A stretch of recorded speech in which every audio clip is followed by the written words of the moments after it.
What up? What up? I forgot I plugged in the mic. What's poppin', boys? We here, we here. Shit. Shit, I'm not even sorry I'm late. I'm not even sorry I'm late. What's poppin', boys? Shit, we live now. We live now.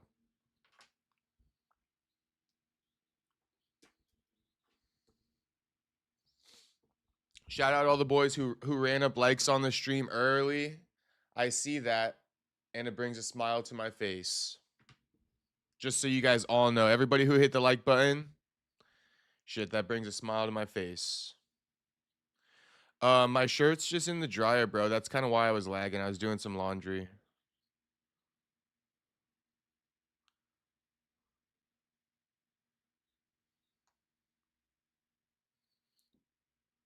And in no jumper news, Aunt Hefe locked up. For those wondering, Aunt Hefe caught a body or what? Um. So yeah, give me like a couple minutes. I'm just waiting for my shirt to dry. Let me go check if it's dry. But Logan Storley, Logan Storley, what do we think? I mean, dude, literally straight. I don't want to say the word yet. We could drop the word in a minute, but dude accused of grape, and the accusations are straight damning. I mean, these accusations are damning. Some of the most insane I ever heard of. I got a lot to say. Logan Storley accused of grape, arrested naked after being apprehended by a manager at a strip club. Crazy work. Logan Storley living up to the reputation of a Florida man. Florida man arrested for raping a girl outside a strip club, arrested naked.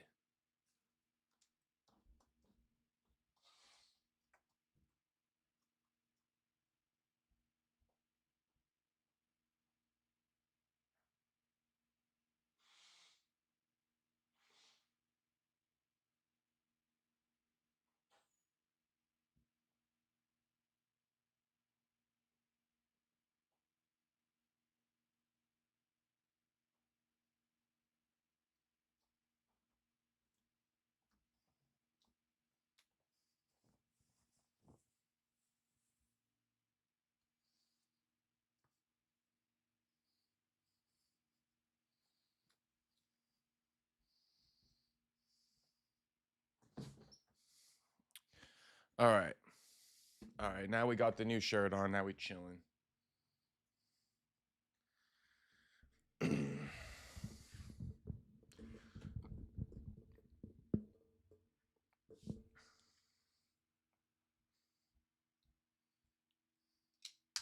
Let me go shut my screen door now as well.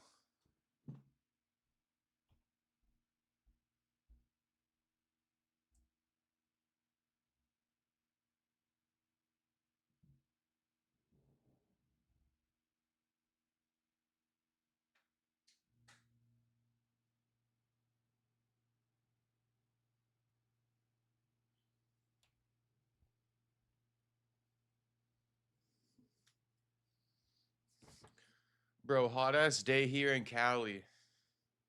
I don't even know why I'm calling it Cali. We don't really call it Cali, but hot ass day out here in California.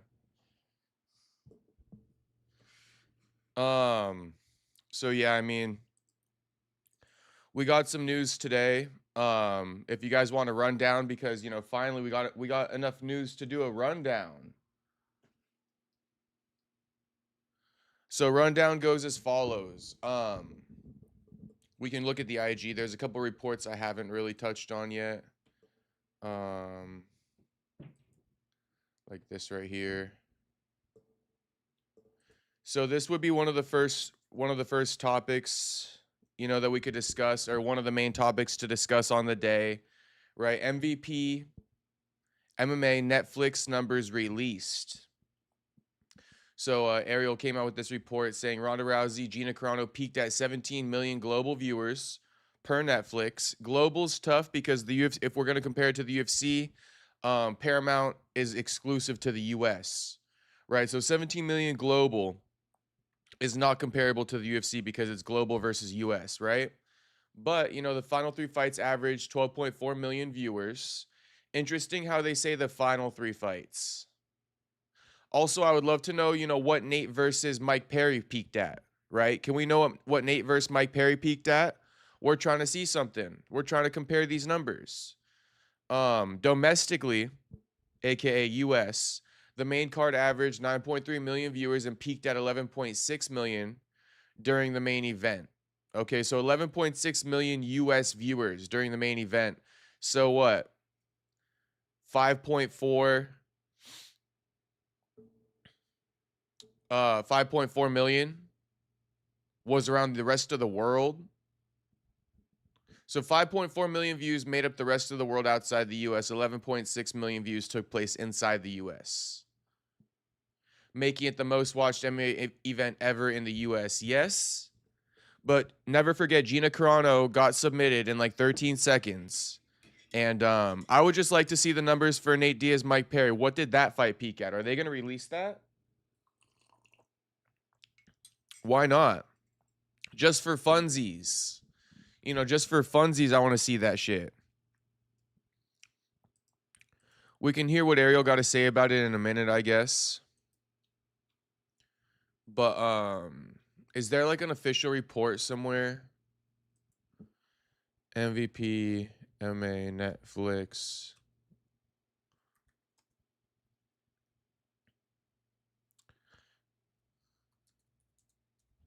And what's popping to the chat? What's popping to the chat? I see you guys in here. What's popping, Otto? I'm having a good day, homie. Hope you're having a good day too, homie. I be trying to have good days. I think I'm a little bit burnt out, to be honest.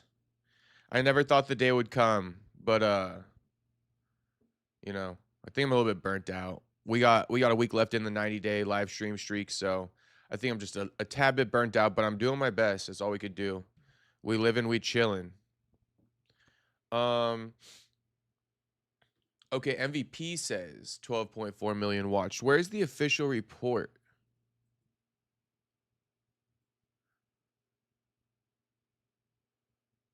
According to MVP officials. Well, where's their post?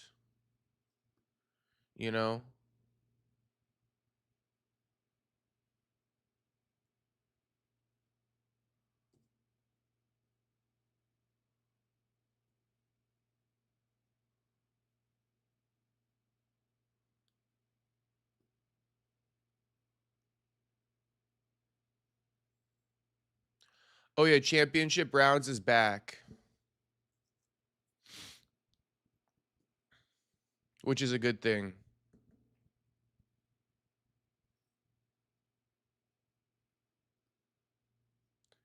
Hang on, let me look up like X real quick.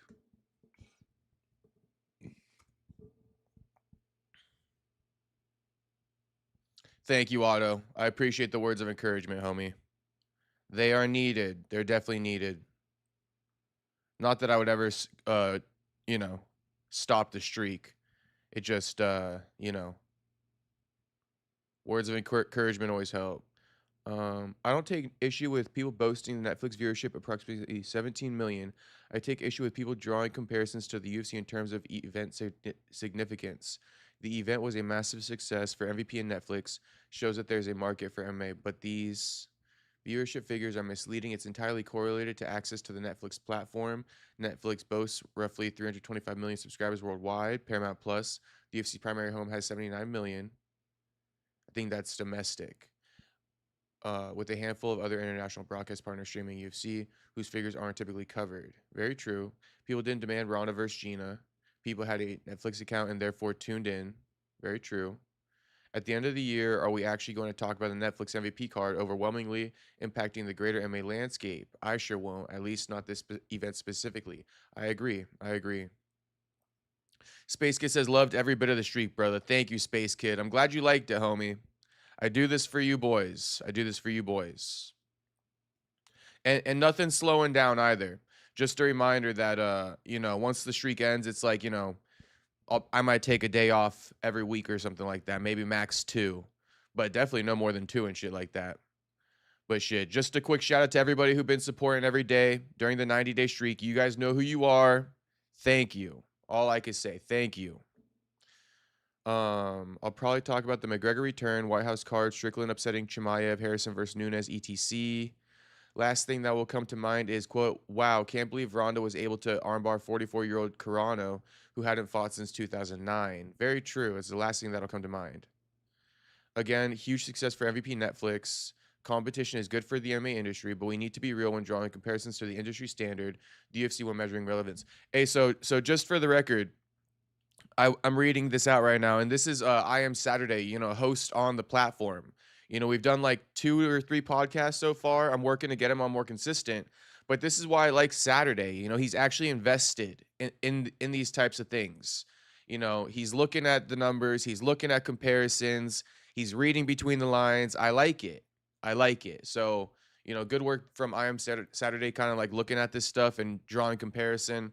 I think the one thing I would even just say for Saturday, speaking about the whole, you know, Netflix numbers, drawing comparison to the UFC, um, I don't think anybody in their right mind is doing that. I know that Saturday seems to be worried about that, and that's what he's conveying, but it's like what I've kind of realized is, yeah, Ariel's going to post it. Yeah, Jake Paul's going to post it. Yeah, the media outlets are going to post it. Yeah, comparisons will be drawn. But the real, like, greater majority of the fan base doesn't really give a shit. They don't flex these types of things. This isn't what the real fan base really like flexes about. It's more so it's like promotion. Oh, we drew 17 million. It's like promotion. It's how they promoted the fight. So I don't know. I don't think fans really care that much. And nobody's saying, MVP because it's the most viewed event. This is the main thing. Nobody's saying because MVP is the most viewed event, it was better than the UFC. We all know the difference. And while it's really disingenuous for MVP and these guys to be doing this, it is what it is. It is the most viewed MMA event in history, right? I guess it is. And they did, I got to give credit where it's due. They did a decent job at promoting it for what it's worth.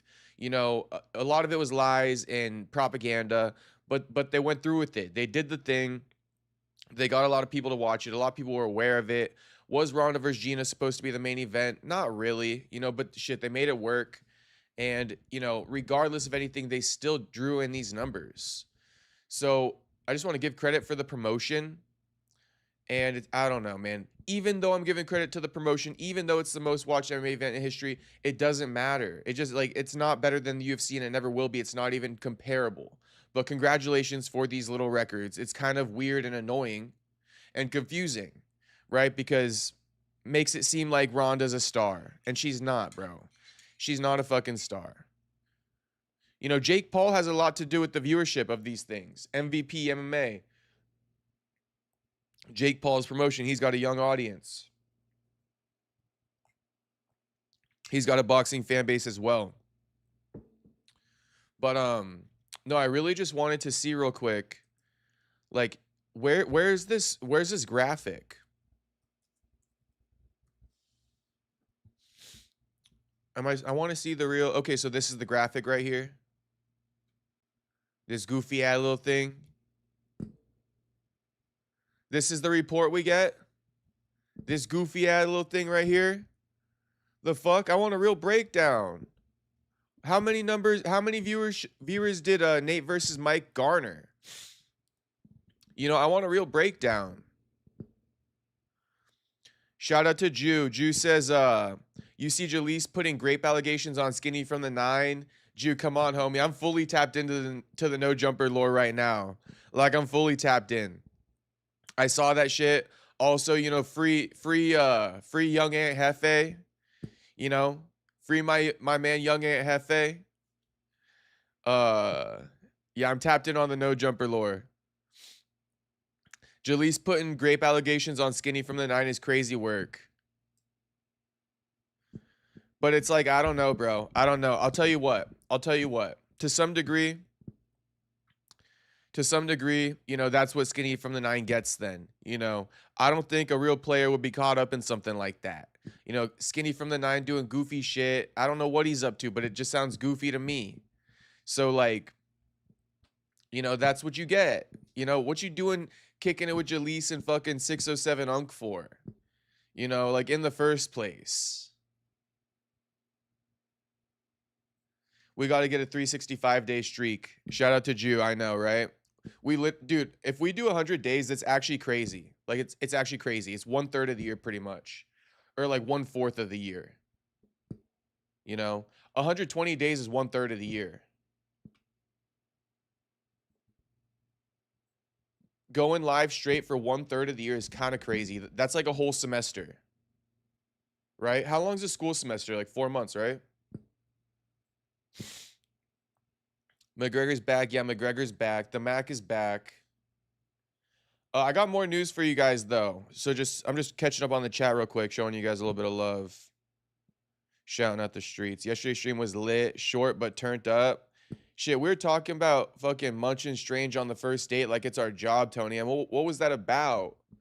We were wilding last night, Tony M. I don't know what that shit was about, but I was loving it. And I think it was James Steele. He commented too. And he's like, short stream, but it was great. So I'm glad you guys liked it last night. You know, it's a lot of times, like sometimes those nights where I just really, you know, have a hard time going live, they turn out to be the best ones. Love Nate, Mike, and Francis, but it's a clown show. Yeah. No, Francis is cool. Nate needs to go on and retire. And Mike Perry's, he deserves more credit. We're going to get into it, but I want to talk about this stuff. So I got a lot to say today. You know, I know that I've been telling you guys, right? Sorry, you know, short stream tonight. I owe you guys today. 2-hour minimum stream. Here it comes. You know, we got a lot to say today, so we're just going to work through it kind of slowly. I'm a little bit excited. I'm talking kind of fast, so let me just kind of work into all of it. I mean, we still got to talk about Logan Storley with these insane GRAPE allegations. I mean, they're insane. It's like, I don't want to believe it, but shit, bro. I mean, that shit's dirty as hell. And then the mugshot, Storley's mugshot, I'm like, bro, you got something in your eyes. Look at Storley's mugshot, bro. He looks so angry. He got a cut on his eye too. Shout out to the fucking manager at Tootsie's or whatever it's called. Teasers. It's always some weird ass name like that. Fucking Storley accused of GRAPE, bro. Damn. I got all the details too. You can see the rundown right there, but just sticking on this real quick. Wait, real quick. I'm just going to speed through the chats and then we'll get back to the topic of the viewership. Facts about the munch. LOL. Diaz really beat Perry. Yes, he did, Cody. Wait, what? No, he didn't. I'm still hoping Nate makes a comeback. Long live Mech Warrior. Against who? Mech Warrior. I'm down for one more. But after one more for Nate, I'm telling you, it's going to be a slippery slope. You know, I'm down for one more. But after one more, I'm going to really stand on it and say, let's blackball this motherfucker. You know? I'm just going to get to that point. I didn't even make a video about it. You know, I could have clipped it off and made a video. You know, I probably should have, to be honest. I probably should have. But whatever. Fuck it. We will have to blackball Nate after one more, though. I'll let him have one more. Preferably boxing. Preferably above, you know, 170 pounds. Preferably not the most violent motherfucker. And that should suffice. You know, he could probably win. Boxing, probably 185, I'd say. Not the most violent motherfucker. Easier for pay, $10 for subscription over paying $80 a pay-per-view consistently for years.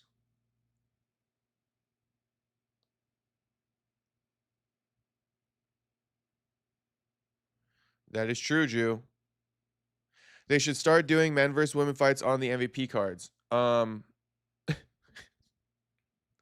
we just get rid of the women, period? I'm just done with it. Like, imagine Nate Diaz versus Ronda Rousey. I would pay for that. All right, Gabe. You got my money. You got my fucking money. Nate versus Ronda, I'll pay for it. Just because Ronda disrespected Nate and took the main event slot. So, like, you know, she got to answer for that. Let's see who's better, right? That's kind of the way I see it. Oh, you got the main event spot over Nate? You better than Nate? All right, fine. Fucking fight him. I'm actually envisioning it in my head, and it's glorious. It's absolutely glorious because I think Ronda would actually begin to believe that she would beat Nate. And then she would do that whole crying thing, and it would be great. Long Live Mech Warrior says, Jacob, should Nate think like Colby and retire? Like I said, he can have one more. But after one more, it's time to blackball him. It's just going to become a slippery slope, bro. That's all it is. And I'm just being realistic. You know, we can't just have him fighting cans, dude, just for the hell of it. It's fucking goofy. You know? We're going to have to ghost him like Melvin Gillard.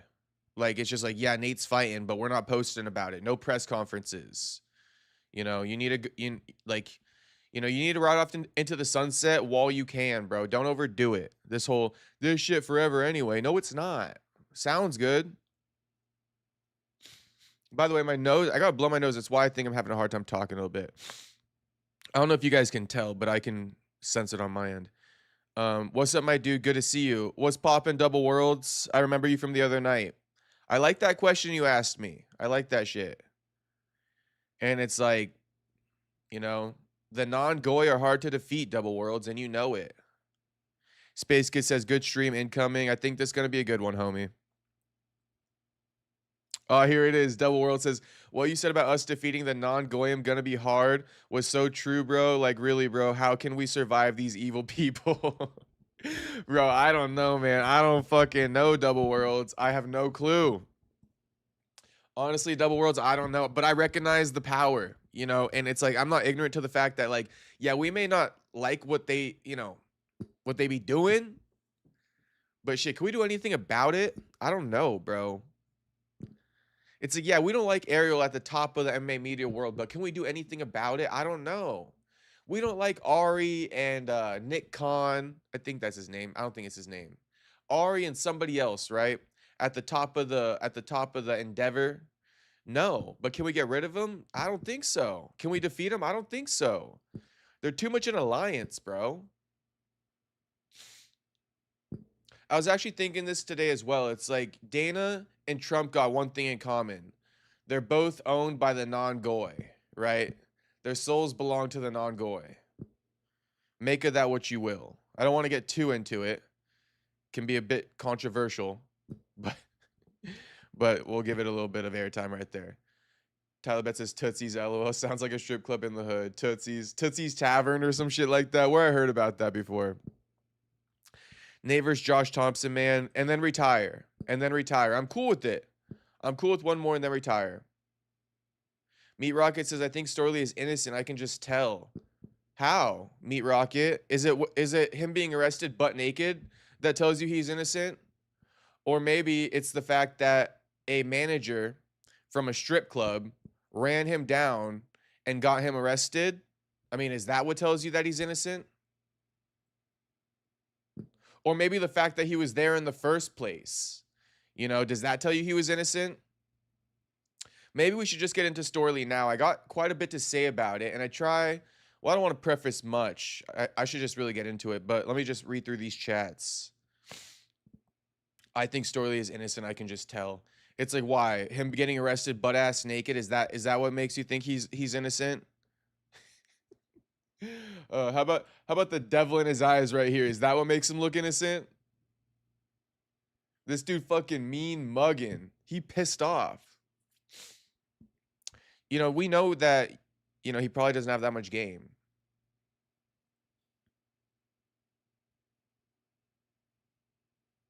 But for real, can us Goyim ever control and rise up, or do you think we just need Jesus to come back? Double Worlds, I think we just need Jesus to come back, bro. I think that's what we're waiting on. And I think we just got to stand strong. And the only way that we could defeat the Goy, or the non-Goy, is if we rise up together, bro. But the non-Goy are just so clicked up, it's not even funny. That's why it's going to be hard to beat them. Because they're so clicked up, you know? And like, for example, just think about the communities that exist. You know, are the blacks clicked up? Not really. You know, not really. Asians pretty clicked up. You know, Asians probably like the second best. Like, never doubt a fucking Asian. You know, never. Never. They thugging and they smart at the same time. You'll see news reports of some like skinny tiny old Asian lady like pulling off like a fucking, you know, $10,000 heist somewhere. You'll see it all. They solve the world problems and shit like that. You feel me? But I'm just saying, you got to be clicked up like the non-goy. And honestly, I think the goy, all the races need to come together and like team up. That's easier said than done though. Is that tea or coffee, bruh? It's a Bang energy drink with creatine in it. Tyler Betts. I poured the Bang energy in a cup so I could add some creatine. Is that weird? The problem with Nate too, though, is he wants the biggest fights. He don't want tomato cans. Yeah, it's like, bro, kiss Charles Oliveira fight goodbye. I mean, we could do the McGregor fight. We could do the McGregor fight, but it's just like, well, the McGregor fight would keep Nate's story going, right? The thing about Nate is like the fall off will eventually happen to where like once he really steps down in competition, it can only last like 1 or 2 fights max. He could stay up at this level of competition, but it's like the second he falls below the Connors, the Mike Perrys and shit, and he goes for an easier lick, that's when it falls off. So like he can prolong his career and fight Connor and then go for that easy lick and like retire, whatever he wants to do. But yeah, it's like I think the guy got like 1, 2 more max. Just depends who he fights. But you can't go down in competition, right? And then fight Connor. So like he got to figure this out. Nate versus Colby at RFA. Eric, I don't know about that one. Do Colby versus Nate on Netflix. Honestly, that'd be pretty fucking lit, Jew. But like Nate or Colby would fuck Nate up so bad.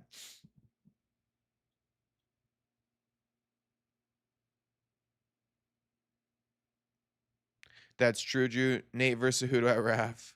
Bro, keep Nate far away from Raf. We don't need him on there. Your boy Nate got effed up. Oh yeah, he got fucked up, Tyler Betts. He did. Bro, apparently he had like 15 stitches and shit. Stitch Duran came out. This is what Nate had. 15 staples, 20 stitches in his fucking face, bro. More than what he already had. 15 more staples, 20 more stitches in his face. More cuts to open up in the next one. More scar tissue. Guy's kind of cooked. Nate is right. UFC should have offered him a real challenge like Makhachev or Oliveira. No, we don't want that. That's death at this point, me Rocket. Nate versus David Benavidez' son. Shit, shout out to Double Worlds. Just started watching you recently, and you're the man. It's good to have a fellow Goyim in the MMA space. Shout out to Double Worlds. Thanks for watching, homie. I'm glad you like the content. I'm sure you're already subbed up, right? So I don't even need to tell you. But we live every day, homie. So just stay tapped in. Stay tapped in. We're ending a 90-day live stream streak on I think Sunday. But we live every day, homie. We always breaking down all the latest MMA news. And we got some crazy takes too, Double Worlds. You just got to stay tuned for it. We got good interviews. I know you just discovered me, so I'm just kind of telling you. This is a full-on operation over here. Not only is it me, we got weekly shows with my 2 hosts. Not every week, but, from time to time. Pretty much every week, though. And then, yeah, we got interviews, live streams. We got it all, homie. Damn. It's the naked part. It's just too on the nose and obvious. He got set up by a jilted ex. You think he got set up and ran outside naked? This is my first time hearing these allegations. Naked equals innocent or guilty as fuck. Asians hate each other too. Yeah, they do. That's right, Eric. The dark-skinned shit in the Asian community is bad. And then also like Koreans and Chinese and Filipinos, and Japanese, they all have their little inner racisms and eliteness amongst each other. You're 100% right, Eric. Asians and blacks are like the same with that. But they all, yeah, you're right. There's no but. You're right, Eric. You're 100% right. But, I will say that like Koreans don't say that like Chinese aren't Asian. Blacks saying that Jamaicans aren't Asian is like the craziest thing to me. I'll never understand that. Someone help me with that.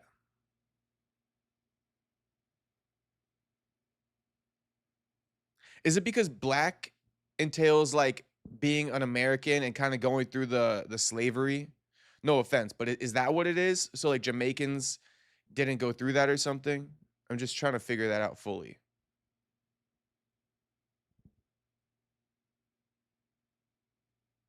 I didn't even know who Logan Storley was till today. That's how bad PFL sucks. Yeah, Logan Storley, he's a nothing burger. But this is kind of a crazy story. Do you have any tips on how to live a good life and not be worried about the juice? Oh, uh, the juice. Is that a play on words, double worlds or what? Any tips on how to live a good life and not be worried? To be honest with you, homie, to be honest with you, shit, I'm just living my life too, homie. Like, I'm just being real. I don't necessarily got the answers, double worlds. You know, I'm trying to make it through every day too, homie. I really don't got the answers. You know, that's something I kind of realized as of late. It's like shit, if I thought I knew anything, I don't know shit. I don't really got the answers.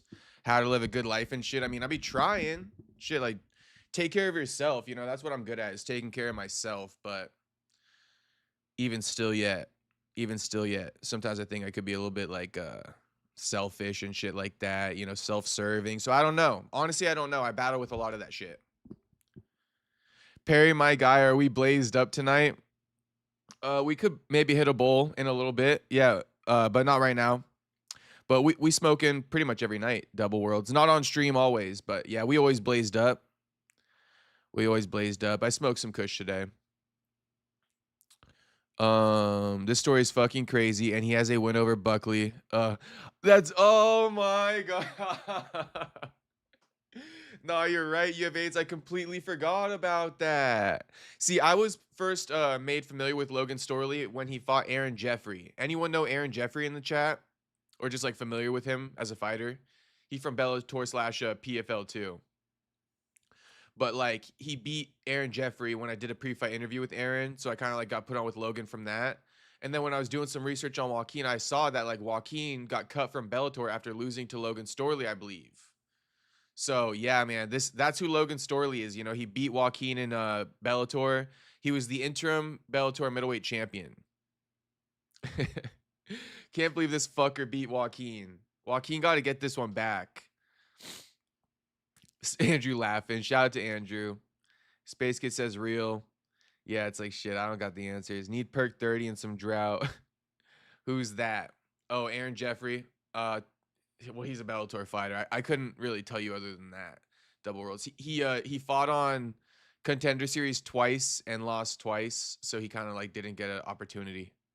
Brandon Allen beat Aaron Jeffrey to get into the UFC, and then also Caio Borralho. I mean, two good guys, right? Caio Borralho beat Aaron Jeffrey on Contender Series to get into the UFC, and then that's who Logan Storley beat, is Aaron Jeffrey. Logan's been mad active as of recent. So weird. He just headlined an event. He was found in the nude.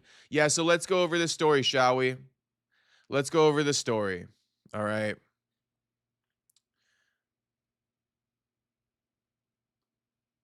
So, I mean, Logan Storley was arrested naked on sexual battery charges for allegedly raping a woman outside of a strip club in Florida. All right. These are some insane, damning allegations. Like wild allegations. Former Bellator interim middleweight champion, PFL veteran Logan Storley was arrested naked in Key West, Florida on Monday. And here are the details. Here's the cliff notes, but I'll read you the whole thing, but I just want to go over the cliff notes just because, like, you know, sometimes it's just too much words. So this is like the main things you guys need to know. So he met this woman who was at the bar with her sister, right? It was a 3-story bar called Bull and Whistle at around 3 a.m. And he wanted to dance with them, but they weren't interested. Not really them, but one of the women, right? The woman, he wanted to dance with her. She was there with her sister, but he wanted to dance with this woman. She wasn't interested, okay?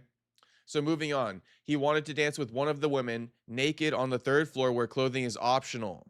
Okay, so another detail to this woman denied it initially. Like, she wasn't interested initially. I don't know if she fully denied it, but she tells police she wasn't interested. But eventually, you know, through some more convincing, she went upstairs with him. She agreed.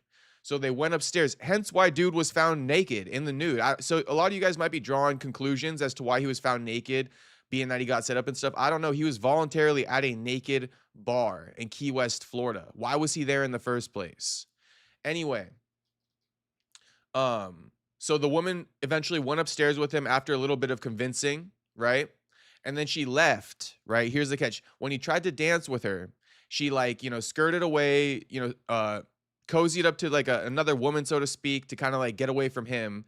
And then eventually she made her way out. So she left the fucking bar, completely left it. He followed her out of the bar and graped her in an alley in front of Teasers, which is a strip club. All right. So once she leaves without notifying him, he notices she's gone. He runs out, follows her, and apparently, takes her into an alley and rapes her.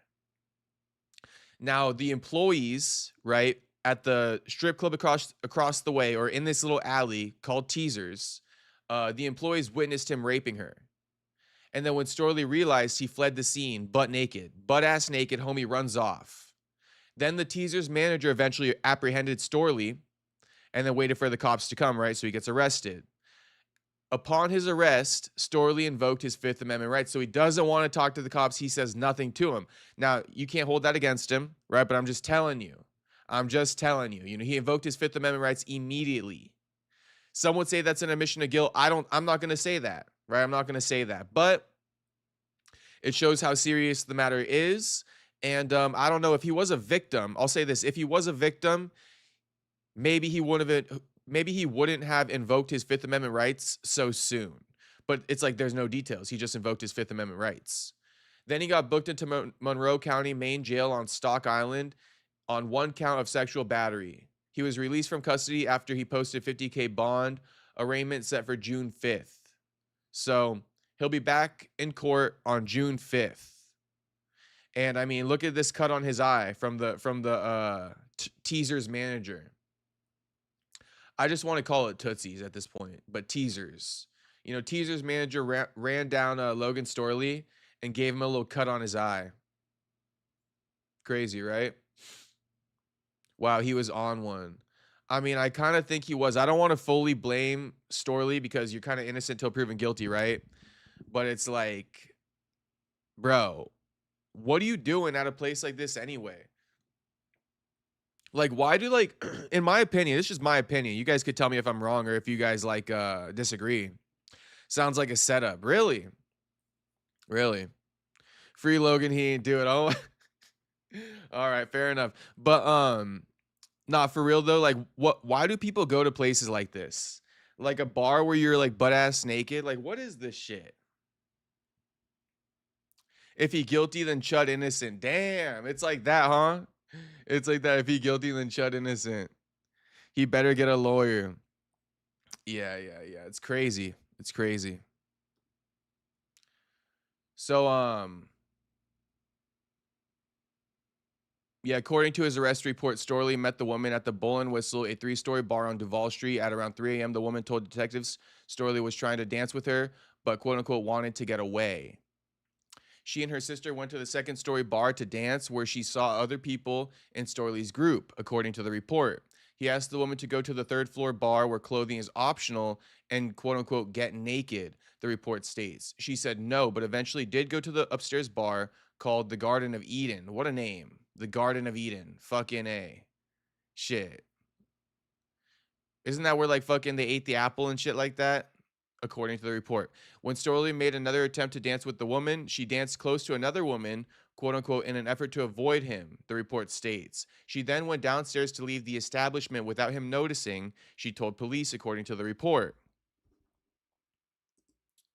But Storley followed her outside and persuaded her to go into an alley on Telegraph Lane, a block east of Duval Street, where he got naked and had intercourse with the woman against her will, according to the report. The incident was witnessed by several employees of Teasers, a strip bar that is on Duval and backs into Telegraph Lane, detectives wrote in the report. When Storley noticed the employees, he ran away, leaving his clothes behind, but he was apprehended by the Teasers manager, who took him to officers in the area, according to the report.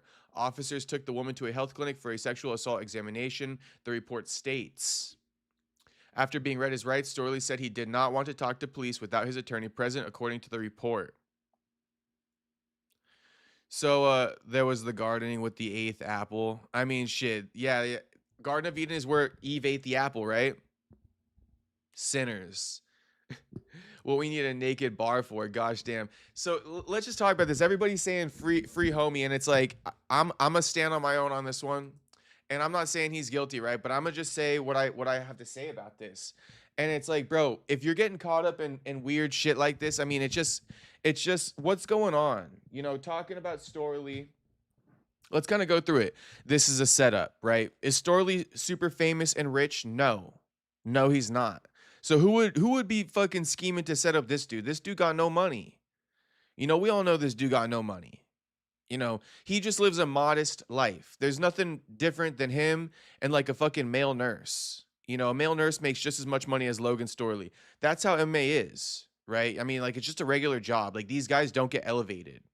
So, unless you're a champion and shit like that and you actually invested your money. But it's just not Logan Storley at all. He's never been a champion, only interim.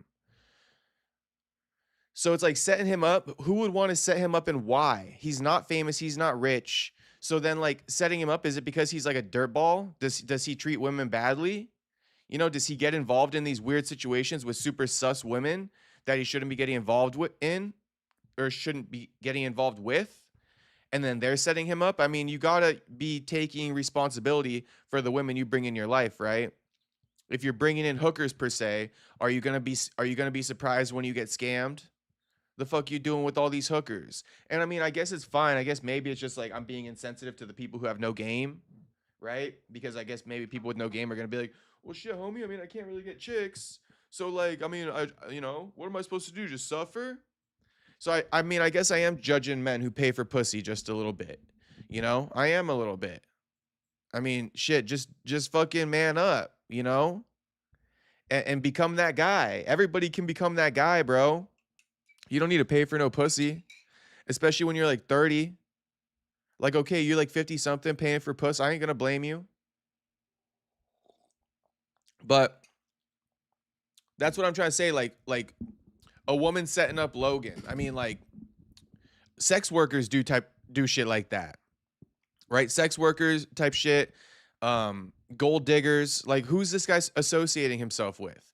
And again, though, he doesn't have any money, so like a gold digger, definitely. That's why I'm like going more towards like, is he just kicking it with like sex workers and shit? Like, what's going on? What's there to set up with this guy? In my opinion, I don't know. It's like, if we're just guessing, he's likely to maybe be set up because he did someone dirty more than anything else. Meaning, like, maybe he beat the shit out of a woman and he didn't get caught for it, so now she's putting rape charges on him. Something like that. But it's like, he has no money. He's not famous. Nobody's setting this dude up. I just trying to figure it out.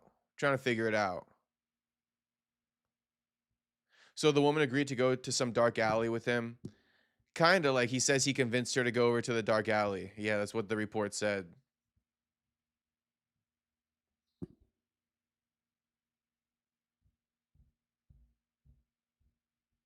Space Kid says, yeah, retype that, Space Kid. I think you miswrote it. But re-put that in the chat, Space Kid. So yeah, it's like I've told you guys before, right? Like, dude, like Conor, when he like steps out on his wife, I don't really judge him for it. Like, it's not really like I feel like I got a pretty good like I'm pretty open to people's sexual experiences. I know it's a very like a very wide net, right? Sexual experiences, relationships, it's a very wide net. But like the part where I do draw the line a little bit, right, is paying for puss. Because when you pay for puss, bro, you just get yourself in all kinds of problems. When you go to strip clubs for puss, like, you just get yourself in all kinds of problems. Naked bars, it's just like, what really, like, what's going on here? Like, and again, I know that it's not easy for every guy. I know it's not easy for every guy, so I'm sorry for being a bit insensitive to those guys.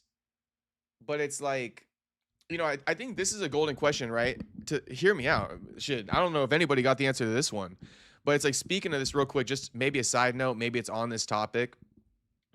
But it's like talking about paying for puss, right? It's like, what's even better? Like, what's better? Like, let's say, like, you know, these dudes who are married, so they pay for puss. That's what I'm talking about. Married men who pay for puss. It's like, shit. I mean, like, you might be better off just fucking like just stepping out and not paying for it, just like picking up a chick or something. You know, I don't know, because it's like paying for puss. These girls are gonna extort the fuck out of you. They're gonna extort the fuck out of you, especially if they know you're married and shit. They're gonna hold on to that. Plus, they're like dirty and shit. So like, I don't know. I don't know. Kind of a side note a little bit, but it's like, yeah. Just talking about the paying for puss. That's why I brought it up. And it seems like this dude pays for puss, and now he's in a situation like this. Do you see what I mean? You see where I'm going with this? This dude clearly doing something paying for puss, and look at the situation he's in. This is why you just don't do shit like this. This is, I swear to God, this never happened to a man. Generally speaking, right? Generally speaking, this never really happened to a dude who met a girl, takes her out on a date, you know what I mean? And then she agrees to go back home with him and they have a good time. Like, you know, your odds of nothing happening in that is way more than like Logan Storley's method. You know, Logan Storley's method is like go to the strip club, go to this naked bar where it's like the as easy as possible, as sexualized as possible. You know, taking a bitch to the movies and dinner, you kind of paying for it. Yeah, in a way, but it's like it's still their choice, right, Jew? It's not that even exchange, and you would be okay. Generally speaking, we all should be. You would be okay if they walked away and you bought them dinner, right? It's like it is what it is to some degree. Shit, it's like if you're not that thirsty, it's fine. You know what I mean? We're gonna get into this a crazy topic again because we always do when it comes to stuff like this, but you know, taking a girl out on a date is way more like normal than paying for puss. You know, you're not really paying for puss if you take them on a date, you take them to the movie. Shit, you just warming them up. You know what I mean? You warming them up, you making them feel comfortable. You know, not every girl just gonna come over to your crib without even knowing you, right? So sometimes you're making that little investment. But shout out Andrew Nance for or sending some jewels in this chat. Shout out Space Kid for dropping some jewels, my man. Much appreciated, boys. I'm trying to read some chats now. Just got to hit the club and bust a move to pull a hoe. That's true. You pay for it either way, though. Multiple, maybe some dudes like I want to skip the chase. I don't know. Yeah, but it's like, is that coping, Jew? When they say I want to skip the chase, maybe you just can't chase. You feel me? Maybe that's all you do is chase, you don't close. Not speaking about you, but the guys who say I want to skip the chase, it's like maybe you just don't know how to close and you coping. Right? That's what I'm kind of getting on him for that. Like, come on, boys, we got to be able to close in this bitch. You know, like you can't be going out and paying for. I mean, like, if anything, if you're gonna do that, bro, just go get like a. I don't want to like advocate for that shit, but I'm sure you guys know what I'm gonna say. You know, like going to strip clubs is like fucking dicey. Not strip clubs, you know, strip clubs is chill. But these nude fucking bars and shit paying for it, it's dicey. No matter how you cut it, it's dicey. Strip clubs are even dicey. Who does fucking Gervonta Davis get in trouble with constantly? Because he dates strippers, bro. They're out for money and shit. You're being insensitive to me. I gotta go to Hong Kong every weekend for my puss. I mean, shit, it's fine.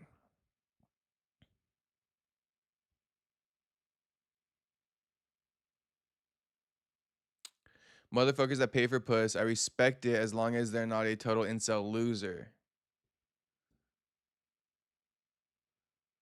Dropping some game. Take a bitch to the movie. I read that one. Paying for puss, got the home. Leo and longevity killed. The homie Leo and longevity killed. I don't pay for shit personally. Never have, never will. She buying me a drink. Yeah. Wait, facts like Riley from the Boondocks was saying that one episode. Shout out Tony M.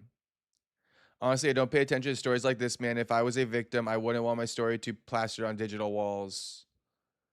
Shit, don't worry about it, bro. Just fucking pay attention. Come on, pay attention, homie. Where does one go to pay for puss?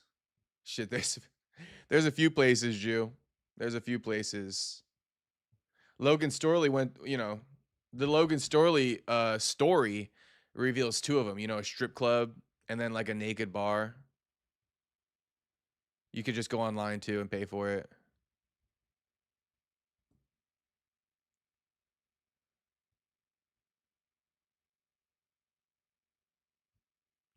Gabe says, I don't know if you saw my message because I left it a while, but do you think this Storley guy looks a bit like TJ Dillashaw? Yeah, I do kind of think he looks a little bit like TJ Dillashaw now that you mentioned it. She'll come over to your house on day one if you Chad level 10 Mogger. I mean, Tony, you're not wrong. You're not wrong. I said not every, right? Not every, Tony. But no, they exist. They'll come over first night. For sure will. For sure will. I'm telling you guys this will probably help out a lot of you guys because a lot of people who like have confidence issues. I'm telling you boys, if you are just normal, if you're just straight up normal, like trust me, you got a good shot. Do you know how many fucking goofball fucking kook heads are out there? Like if you just check a box and you seem normal, like you can just hold a conversation, I mean, 70% of the work is done. 80%, I'd say. Shit, you guys are spamming jewels. Thank you for dropping all the jewels. I won't buy a bitch a ring, but she can get some Chick-fil-A. I won't buy a bitch a ring, but she can get a 4 for 4. Shout out Tony Tyler Betts, who raps that. Thank you, Shiloh, for the jewels and shit like that, my man. Who trying to go half on some puss, says Jew. Pockets tight right now. I'd appreciate it, Jew. I don't even know why people still support McGregor, Jones after the shit they've done. I know, Roro. Should come to Aurora Avenue in Seattle, Jew. They walking around in the dozens like product for sale. You the real star, Perry. Thank you. He looks like Marvin Vittori. He's like Marvin Vittori and TJ Dillashaw mixed. He kind of got that blockhead like Vittori, but he got like the white features like a TJ, like the hair and the beard and shit.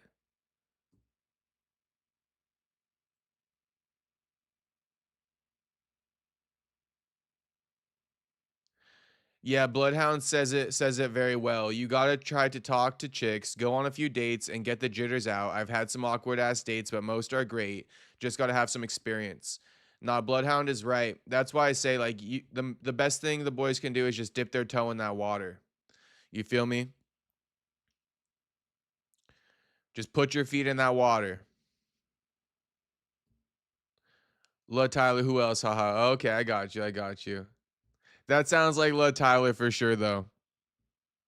I won't buy a bitch a ring, but she can get some Chick-fil-A. I won't buy a bitch a ring, but she can get a 4x4 or 4 for 4. That's a bar. That's a bar.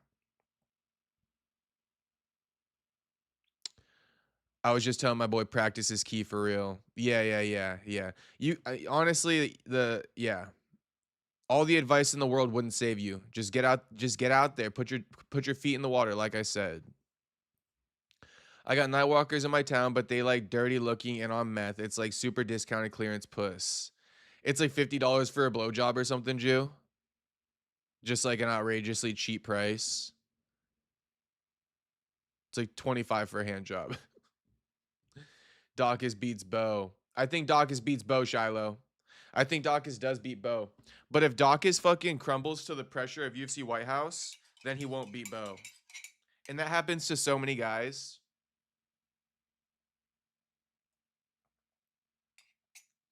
That straight happens to so many guys, bro.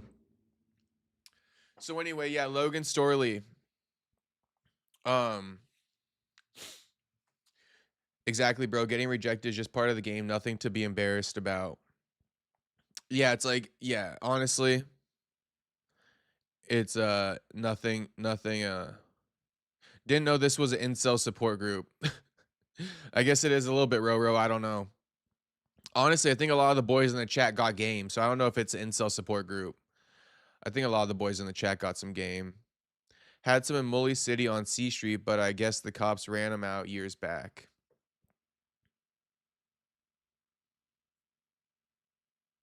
Oh, what's poppin', Soda Pop? He goes, I'm really good at reading people, and I always had a weird vibe about this Storley guy, so this doesn't shock me. But it may just be because he beat Buck that I didn't like him. I mean, Soda Pop, look at this dude's eyes. He got the devil in his eyes right now. You know, he pissed off.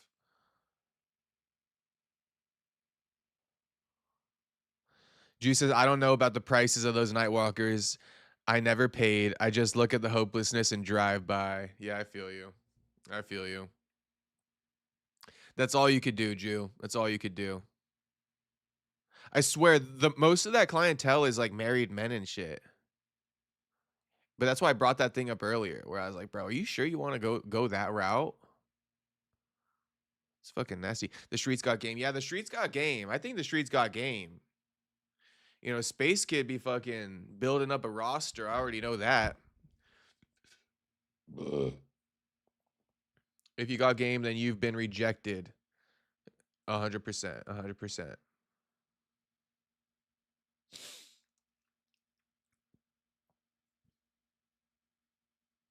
And it's like, okay, worst case scenario, she don't like you. So what? Get the fuck over it. You know, that's what that's what I would honestly say. Like, just to the point about rejection, when she don't fucking like you, go cry about it. Get over it.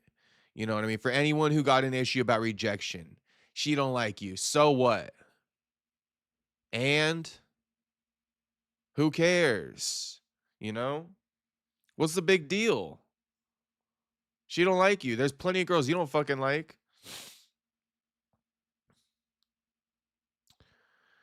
Eric says, it's like Gene Simmons once said about Nightwalkers, you can't have filet mignon all your life. Sometimes you got to go to McDonald's. Oof. Shit. Oh my gosh, Eric. Shit, McDonald's can just be like a little fatty, you know? It don't got to be a real Nightwalker. It's like filet mignon or like, you know, the baddies. The McDonald's like a little fatty, you know? She your eater, you know? I worked some labor and got some cheddar, Jacob. Bro, isn't that the best? That's like the easiest money, bro. Is fucking labor. I help out my homie from time to time, and it's like $200 a day. It's like chill as fuck. Facts, bro, for real. Shout double roll, shout Space Kid. Gotta get an escort that's making her debut. A debuting escort, damn, that's like a fucking needle in a haystack, diamond in a rough. Maybe was, maybe got caught and ran with. Can we get quick picks on the song Figgy main card? Bro, Fig fought some baddies. Wait, G, what the hell? Garden of Eden, more like Garden of Goyim. Damn. Double road, that is like the Garden of Goyim, isn't it? That's some Goyim shit. Got that spicy McChicky quickie. You pull up, hey, Tyler Betts, you pull up, you go, hey, how much for a McChicky quickie? She goes, what? It's like $25. I paid $15 down the road over there. McChicky quickie. What if I think McDonald's is pretty tasty? Honestly, I wouldn't disagree. I fuck with a quarter pounder. Fire. Soda goes, dang, I got 150 for the day. You lucky. Worked 2 days and got 300 in total. Hell yeah. Good shit, homie. Good shit. Flooring work. Okay. You know what I did with my homie is like my homie installs like refrigerators and shit when people order refrigerators and ovens and microwaves. My homie like installs those things. He's the guy who shows up to install it. So from time to time he'll be like, excuse me, I'm drinking fucking soda. But from time to time he'll call me and be like, yo, I need some help. You want to come with me for the day? I'm like, yeah, bro. Been waiting for you to call me. If you're taking her from the bar to McDonald's, then that's valid. Oh yeah, that's pretty valid. Tyler Pet says, "Shit, my boy gotta level up. My state's rent and cost of living expensive as fuck though. Same here. Same here. McDouble trouble. McDouble trouble costs more than the McChicky Quickie, Tyler Bets, don't it? Double World says, just curious, Perry, what's the biggest void you've ever had to bring down? Oh, that's funny you asked that. That's funny you asked that. I actually haven't had too many big voids, to be honest, Double Worlds. I only really had one big void in my life. Maybe two. Maybe two, but I don't know. I don't know. Shit, this was when I was in high school. All right, this was when I was in high school. I haven't really taken on any big voids after high school. But when I was in high school, I took on a big void. I'm trying to consider high school weight, you know, for being big. I mean, she's probably like 150. Yeah, 150 in high school or some shit like that, 160. I don't know. 140, I don't know. 140, 150. What you think about that, Double Worlds? So it says we were working for these Indians and they wouldn't let us leave after we finished. The guy was on FaceTime with his wife checking over everything. Took like 30 minutes to leave. Damn, that's a bust. Did he offer you water, soda pop? Was it like, hey, here, you guys need some waters? Just help yourself. Usually people offer us water when we go over to their house, and I always take it. We're trying to get 25 likes on that. Yes, we are. I move houses and drive trucks, back breaking, but good exercise. Oh, yeah, I'm sure. Sure, it's decent pay as well. Can we start a fund for Perry to get a night walker? Oh my gosh. No, I don't need a night walker. We don't need a night walker. We could just bring the night walker on stream though. You know what we should do? How funny would that be? If I was really doing like IRL streams and shit, we could do a stream where like we just like pay for a night walker and literally just like show her a good day. Like it's like no sexual experience. Like can we just like go have a nice dinner? Like I'll get you something nice. You know what I mean? Let me just treat you like a human for a day. You know? You want to buy a book or something? Like is there anything you want? Like we could get you a book. You know, is there a CD or something you've been trying to buy? I know people don't be listening to CDs no more.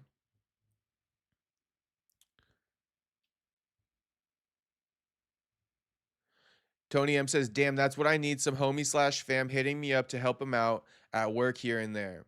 Yeah, actually, my homie who does that, he's like my realest friend, bro. He's my best friend.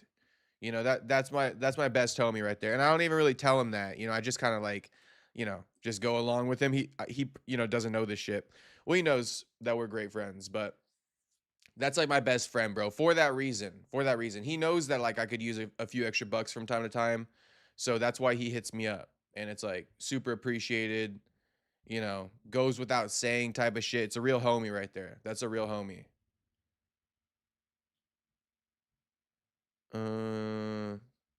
160, not even a torta. 160, a 10-pound lighter buck. I know. I know. But in high school, 160 kind of big, right, Jew? 40 for an interview. What does that mean? They got me at the chip factory right now, either on production line, which sucks ass, or unloading trucks, which I prefer.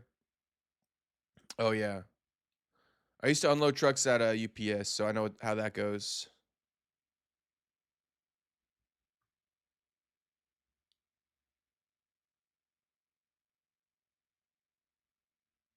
Roro says there's a fine line between not caring that you got rejected and bettering yourself. If you getting rejected a lot of the time, you're looking in the wrong places or you overestimate your riz or a etc. Nah, Roro's right. Roro's right. Honestly, you shouldn't be getting rejected. You should be taking high percentage shots. You know what I'm saying? Like just because you think she's hot, I mean, like, is she in your league? Like, could you handle that? If you can't, then don't go over there. You know, CD's crazy. I think I bought 2 or 3 CDs in my life ever, maybe. I know, it was a bad example. Yo, Perry, could you pull up the meet and greets list on UFC page for White House card? I'm going, but I can't decide which fighters are worth standing in line for. Pick your top 5. Red Hot Chili Pepper first CD I ever bought, says Tyler Betts. Actually, same. I used to have like Red Hot Chili Pepper CDs and 50 Cent and Eminem. My first album was 50 Cent, Get Rich or Die Trying. I had that. I also had Eminem. Okay. All right.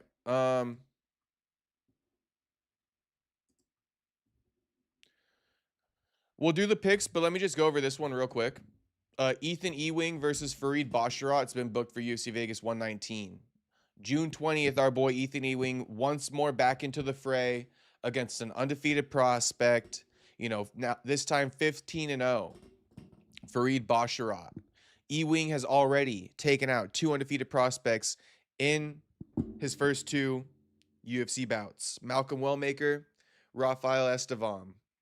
Now he sees Farid Basharat June 20th. If he gets past his 3rd undefeated prospect in a row, we sending him to the moon. We sending him to the moon. Shout out LimeWire. Shout out fucking LimeWire, Tyler Betts. Tyler Betts, we got to be like the same age, homie, or some shit like that. Red Hot Chili Peppers and LimeWire. You got to be either like 3 years older than me or like my exact age. Ewing a G high key. Yeah. Ewing a fucking G. 3 undefeateds in his first 3 UFC bouts. If/when he gets past Basharat and hands him his O, or takes away his O, to the moon we go. To the moon we go. So I just wanted to say that one real quick. And then I got a request for picks, right? So we could do that. You guys coming in with all the requests, I'll give it to you today. Wait, UFC.com and like this meet and greet thing, what's going on with this? How do I find it? Get FanFest tickets, is that what it is?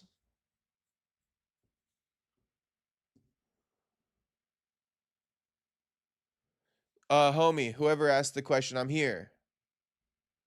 Where do I go?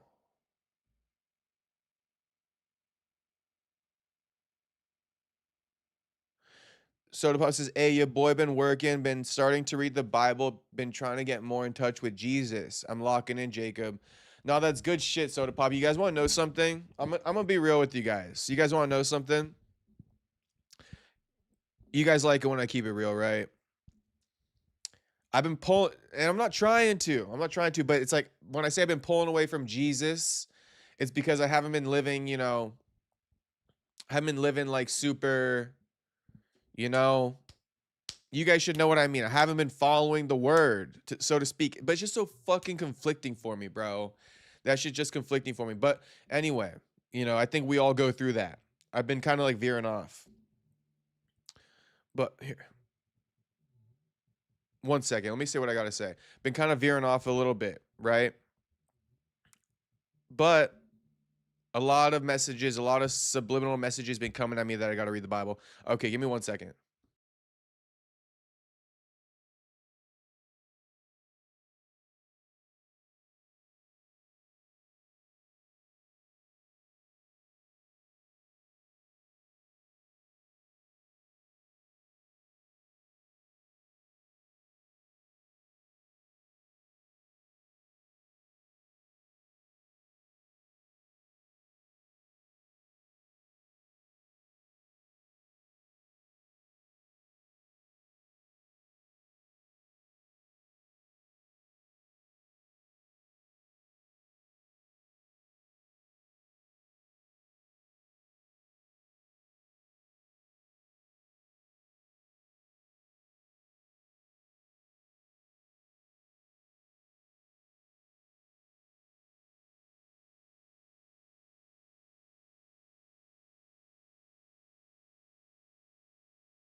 All right, so yeah, that was just that was a bad time to kind of like get interrupted. But nah, I was gonna say that I've been like, yeah, it's just like I noticed that I've been kind of pulling away from following God's word, and then it just I get a lot of signs, bro, telling me like lock in on God and shit. So yeah, yeah, I'm just being honest. Sodapot told me he's locking in, reading the Bible more and shit. I'm basically saying I'm about to start doing that more too. I'm probably about to start doing that more too. Um. Okay. Let's see. Let me just read in or get caught up.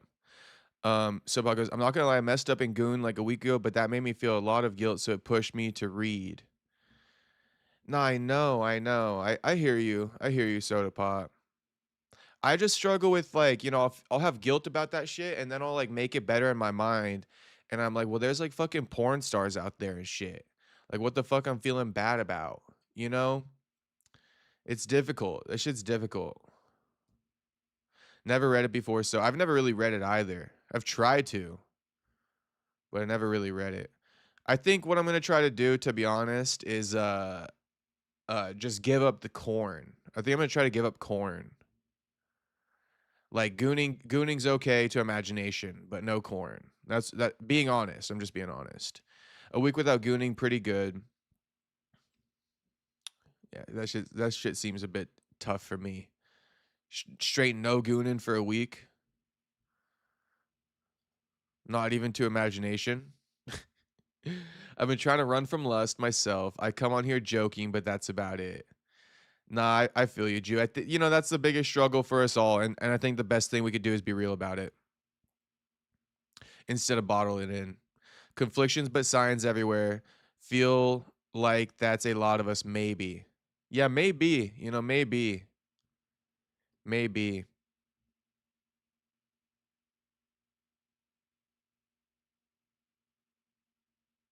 Yeah, I do feel like I'm like I got the Holy Spirit in me. I feel like I got the Holy Spirit within me. Just sometimes I kind of like be disappointing God, but it is what it is, man. At least I admit it. Staying off social media helps though, because it really pushes the gooner mentality. I ain't gonna hold you, bro. I know. Every time I go on fucking IG and like I see like baddies on my explore page, it's like fucking annoying. That Instagram will trigger it. It's like I'll have all the good intentions in the world, right? Like I'll get my mental checked off in a however you say it, right? Like I'll get my mental checklist. Like I'm locked in, right? I'm locked in on the priorities. And then fucking you open that Instagram app and it's like fucking cheeks, cheeks of the baddies that you just, you know what I mean? It's like, oh my gosh, bro. Turn this shit off. It's like I don't even want to see it. It's like you guys are just fucking me over. It's like I do want to see it, but then I don't because it's like I know what fucking comes with it. So just get this shit off my feed. Gravy, what's popping, homie? Dang, I show up and he ain't even there. Okay, good. The man is there. I'm right here, homie. Roro says free. Bosch, I'm rocking with Ethan. I deleted all socials in April. Mental health feels great. I'm not gonna lie, bro. I've been scrolling reels too much lately. Instagram reels just got a bit more intense. It doesn't even show me like MMA shit anymore. It just shows me the most viral shit. Like people pushing rocks, like dudes pushing rocks off cliffs and cliff jumps and like the stuff you can't turn away from. Instagram reels really turned it up, bro. I've been scrolling like crazy. I can't even lie. I never used to understand the addiction to scrolling reels, but now I do, bro. It been getting me. I gotta cut that shit out. I don't want to be a gooner no more. Oh, too good. No Fab June, who's down? LOL. Shit, 30 days no gooning? I don't know. I'll go no corn for June. I'll go no corn for June. Who want to do that? No corn for June. Oh, Roro says free Bashrat. Who the fuck is this guy? He's pretty good. No goon June. I'm a fail tonight, Tyler. Yeah, G, we finna fail as soon as this. I don't want to finish my sentence because it sounds kind of gay. But yeah, we gonna fail, homie. It's May, buddy. June knows he's failing first day. YouTube Shorts also goth baddies be popping up on there for me. Oh shit, Tony M, you like a goth baddie too? Shit, I used to like goth baddies in my day. Goth baddies, some of the finest, are they not? Everybody goes through a goth baddie stage, I think. Juice says, all right, June, let's do it. Y'all still gooning in the Big 26. Yeah. LOL, no goon in June. Quit corn. Yeah, quit corn. That shit corrupts. I'm quitting corn gravy. I feel like I mean I gotta do it, you know, but I feel like I should do that.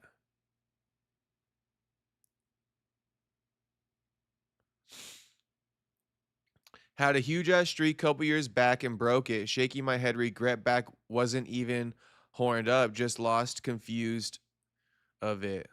I got you. Gabe says I'll never be able to give up corn. It's a part of me now. Damn, Gabe. Double World says, Perry, every time you watch the corn, the non-Goyim win, my bro. I'm telling you. I feel conviction, Double Worlds. I feel conviction to give up that corn. I feel conviction. Whenever I try giving up corn, I legit feel depressed. Gabe, I probably would too. I mean, like, I'll try it out. I'll try it out, Gabe, but we'll see. We'll see. Honestly, Gabe, Jew's laughing, but it's like, I see what you mean. Space Kiss says, I'll say just try to stay busy. Yeah, that does help. That does help. But also, it's like, it's just about that mental fortitude. It's just about not doing it, you know? But being busy helps. But even if I'm not necessarily busy, I just should not do it, right?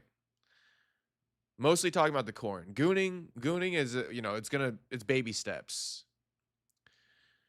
Jew says, I go months without corn. Oh, that's pretty impressive. Bro, facts, I had to block all the baddies on my For You page. Yeah, bro, it's actually insane. It's actually insane. Like, I'll be having all these good intentions, checking it off my box, you know, how to not be lustful. And then it's like, I'll literally open up IG and it's like the baddest bitches. And it's like, bro, what the fuck? Like, it's hard to turn away, you know? It's like, damn. IG is crazy with it. It's fucking crazy with it. It's on the UFC IG, the list of fighters for the White House meet and greet. Pick yo top 5 pair. Okay, Deshaun, I'm gonna do that. I had to do that shit the other day, space, when I fucked up, followed some more. Then I fucked up and followed some more. I actually don't follow them. That's a rule. I do not follow them. It's like you could just pop up on my thing, but I'm not gonna like, cause you know, in the past when I was younger, it's like, oh, I don't want to forget this IG baddie, right? So I'd follow her because I don't want to forget her. But that's one thing that I have fixed is like, all right, no following the IG baddies. Like they could just pop up on the Explorer, but shit, they pop up like crazy, whether I follow them or not. Shit's just overflowed. IG is literally designed to keep you on reels with hate, lust, or whatever the fuck. I know, and it does a good job. Now, I've been scrolling reels too a lot, but honestly, my feed is inspiring now. Damn, Soda Pop. All reels would show me as war crimes. Move my bench / dumbbells in my room to lock in for real, no excuse. I love it, Tony M. I love it. I try to stay on Twitter only. IG is wild, haha. I do gotta make an IG post, though. Let them know I'm still alive. There you go, Gravy. The obligatory IG post. Nah, no corn for life. Good shit, Tony M. I'm giving up the corn. I'm giving up the corn. No corn June for me. No corn June. Soda goes, Jew and Jacob gonna fail together. No Diddy shit. Biocelli says, what's the jewels thing? I think they're like donations. Soda Pop says, you be egoing my Twitter DMs. Damn, do I? To be honest, Soda Pop, I've kind of like disassociated. You know how Bucks just completely ghosted X? I've kind of ghosted X, homie. I've kind of ghosted X, but I'm gonna open it right now. Oh yeah, 4 days ago. 4 days ago. I see it. Oh, not too bad. I haven't ghosted you too bad. You said Juan Diaz versus Malcolm Wellmaker tomorrow. That was Friday, May 15th.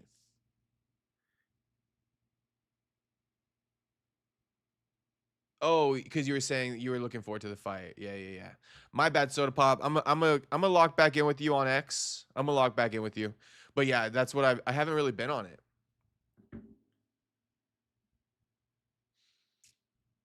What's Goyim? Do they wear hats or of the smaller variety? Yes. Tyler Betts, yes. Uh yeah, Soda Pop goes, Jew and Jacob gonna fail together, no Diddy shit. That's why I didn't even finish my sentence. I'm like, damn, that sounds gay as hell. But shit, there's no lie. We gonna goon together, bro. Shit, we gooning, homie.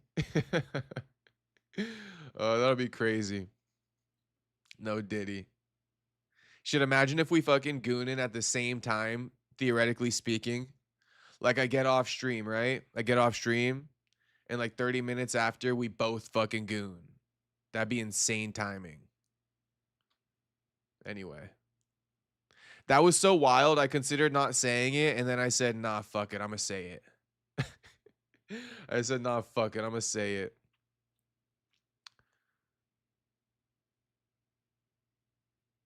This is like the part of the movie where you leave the character behind and they sacrifice themselves being heroic and stuff. Except in this case, the villain is corn and corn addiction. I'm leaving it behind, Gabe. I'm gonna leave behind the corn. Hopefully, I don't get depressed, like you said. All right, y'all milking this shit hard. I know the boy. We'll move on. Let's move on. Dang Walmart baddies, haha. Shit, we all know about them Walmart baddies. IG don't even got the baddest baddies. Walmart does. Oh, you guys kill me. But shit, I kill you guys, huh? That's why you guys keep bringing it up. Nowhere else are you going to hear about the Walmart baddies. And that's why, bro, we should really be the most viral stream. What other stream got Walmart baddies? CG goes, don't go to Walmart, boys. It's like we got the best inside the chat lore. It's not even funny. It's not even funny. I wish there was like 100 people in here right now. Because the Walmart lore is literally too good. It's too good. Shit, IG don't even got the baddest baddies. Walmart does. Shout out all the Walmart baddies worldwide. Shit, we love you in these streets. We see you and we recognize you and we appreciate you. All the all the Walmart baddies worldwide. Ask God for help, Gabe. Talk to him about it. I'm trying to do that. Go to that old people's farmers market type deal. I'll try that out. Thanks, bro. How do I start? Just read the Bible? Question mark. Nah, Gabe, you just pray to God. You don't even have to read the Bible. You could just pray to God. Pray to Jesus, though. You know, pray to Jesus, pray to God. Pray to them both.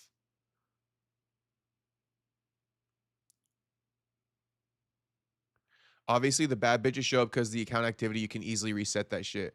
Nah, I can, but it's like subconsciously, I do look at it longer than I look at other shit. And I think they go over like watch time, to be honest. You know, obviously the butt cheek posts are gonna get like 2 more seconds on average view time than like, you know, UFC fighter per se, right? So it's like then they fucking just flood my feed with it. And it's like, bro, you've got to want to actually stop what you're doing. That's true. That's true, Shiloh. You do have to stop what you're doing. And yeah, you're right, Shiloh. You're right. You're right. Yeah, it seems like a lot, but that's where you start and praying. No, yeah, yeah, you got to stop what you're doing for sure, for sure. Bro, LOL, goon maxing, Walmart, the big blue demon. Yeah, I need an Insta follow back for real, Jacob. All right, I'm gonna follow you right now, Soda Pop. I'm gonna follow you right now. It's just Soda Pop, right? Or is it Ruthless? Soda Pop, what's the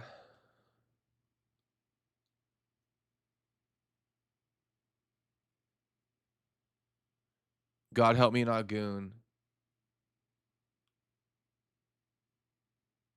Why did God have to tell us that we can't like women? Or did he not tell us that?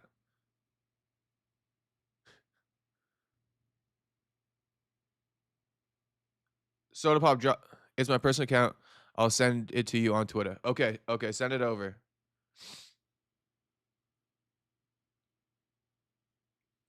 You got me right now. I'm waiting. Okay, perfect. I got you. You just sent it over. Let me copy this. Shit, Buck follows you. He too real, huh? Buck too real. Yeah, I see it. Followed by New Mansa. Yeah, let's go. Shout out Soda Pop. Shout out Soda Pop. Hey, I'm gonna follow you on my personal one too. I'm gonna follow you on my personal one too.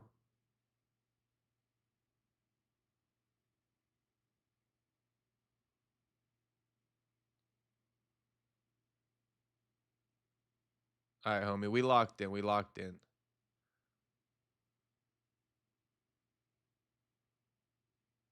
Okay. Uh Hey Walmart baddie, Target ain't got shit on you. You think yodeling and Walmart kid pulled some Walmart baddies? Shit, I don't think so. I don't think so. But I bet you a couple baddies in there wanted him. He just didn't know it. Hey Walmart baddie, need a hand with that water bottle case? You know what? At this point, we could make a whole South Park episode on Walmart baddies. You know, we could make a straight whole South Park episode on Walmart baddies. Look at like this shit. We're literally coming up with scenes right now. Like I brought up the Walmart baddie thing, right? And then it's like now we got Cartman going in, taking my advice, and he's like, "Hey Walmart baddie, need a hand with that water bottle case?" You know? Then you got fucking Kyle being like, "Hey Walmart baddie, Target ain't got shit on you." Or Target baddies ain't got shit on you.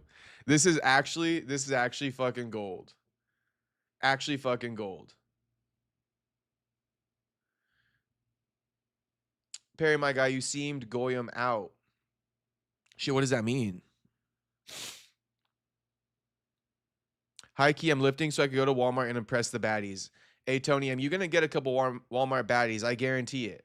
I guarantee it. With that attitude, with that mindset, I guarantee it.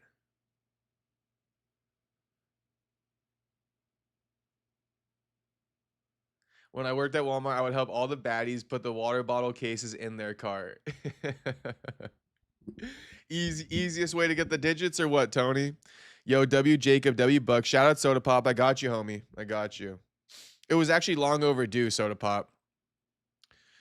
I would be the one restocking the water aisle, so I was always there. Bro, restocking the water is like the premier job. I used to do that at the grocery store. Like the cool guys at the grocery store, they usually restock the water aisle. I'm just saying. The guys in the grocery store who get the most respect is the man who restocks the water aisle. One of the most important aisles on the whole store, you know. Now, what's the hardest job? It might be the freezer section. Stocking the freezer section might be the hardest job in grocery. Just wait till you walk into a Ross dressed for less than. Buyer seller, you know too. Then you know too. I mean, shit. TJ Maxx too. Buyer seller. Why all the baddies in those places? Baddie stock at Walmart at an all-time high summer. Yeah, during the summertime, the summer months, the Walmart baddie stock it's just like through the roof. All day long, you can find a baddie in there, right? During the school year, you gotta wait, right? But I mean, it's take your pickings at Walmart in the summertime. Oh, Ross got them too from workers and custom and from workers and customers. Yeah, it's actually funny. Ross do got some. Not joking. I know you're not joking. I 100% know you're not joking, buyer seller. It takes one to know one, buyer seller. Come on. Shit, I know it, homie. I got banned from Walmart when I quit in 22 LMAO. Why the fuck did they ban you because you quit? Cartman in disguise trying to be a Walmart baddie and security just tackles him before he enters. LOL. Yes, exactly. That would be another fucking perfect ass scene. Cartman being a fucking straight attention whore as always, trying to be a Walmart baddie, trying to get all the guys to hit on him. You know Cartman would do that shit. See what I mean? We literally got a whole South Park episode. Honestly, someone send this to South Park. You know, we need a Walmart baddies episode. We got the title and everything. You know, Walmart baddies. It ain't no myth. Bring it up to anyone. You know, they're going to know what you're talking about. And if they don't know what you're talking about, they're going to call you back in a couple weeks and be like, bro, I see what you're talking about with Walmart now. It's like, shit, I'm telling you. Can't we back out a run to Bodega and get some snacks before? All right, Soda Pop. Hurry back, homie. I technically got banned from all Walmarts when I was 16 for stealing, but they don't really enforce those bans. Yeah, they don't know shit, bro.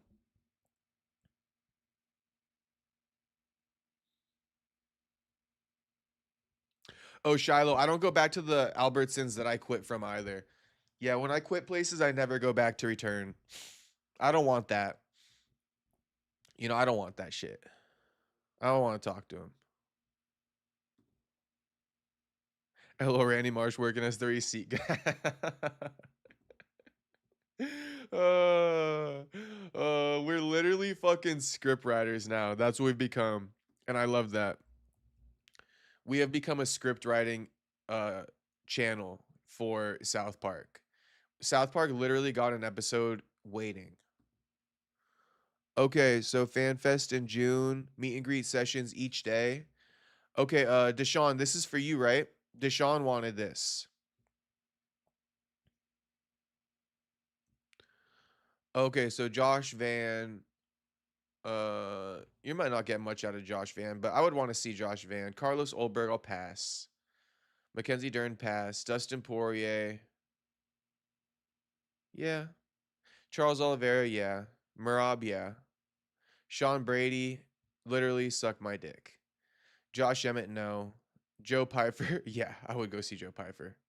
Chris Weidman, no. Henry Cejudo, no. Tatiana Suarez, no. Kamaru Usman, yeah, yeah.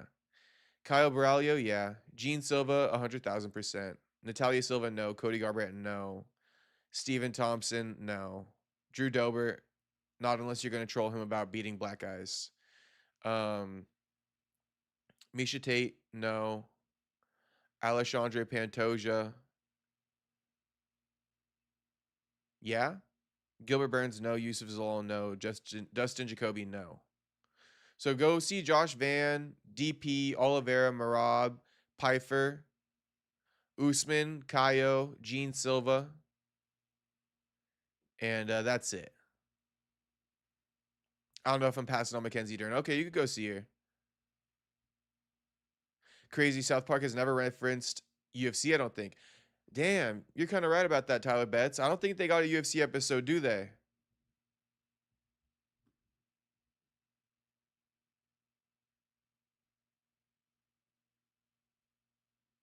Is dissing Buckley banned in the chat? No, it's not. It's not Double Worlds. I was getting pissed about it, but go ahead. Go ahead and diss him if you want. Not that I support it. Not that I support the dissing of Buckley, but I mean, go ahead.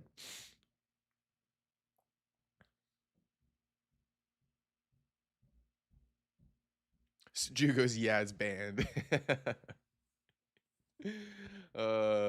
Might as well be. Shiloh goes, I always shit on how stupid Buckley is, and then I went and picked him to beat Brady on Tapology. We're gonna talk to Joaquin soon, bro, and we're gonna get to the bottom of this shit. I'm actually gonna dig Joaquin out of this fucking trench. I'm gonna dig him out of this fucking trench, whether he likes it or not. Joaquin, if you see this, homie, if you see this, we digging you out of that trench, homie. Fuck this loss. We don't give a shit about it. We digging you out this trench, Joaquin. All right. We digging you out this trench. I'm gonna get you to talk about this fight. We're gonna address it. We're gonna move past it. You know, we're not gonna fucking wallow in this shit. I think we need to address it and move past it. And I think I'm gonna make him do that sooner than later. I'm gonna be on his bumper next week. Next week I'm on Joaquin's bumper. I just want to, you know, have a chat with him. Be like, yo, just come on, bro. It ain't nothing. Just come on, talk to the people. Tell them, what you think about the fight, and let's just move on. Let's get past it. Let's get you back in there. Let's talk about what's next. Let's talk about your excitement to get back in there. Continue training. Keep the momentum going. No time to sulk. No time to fucking be in your feelings. No time to cry about it. No time to be depressed.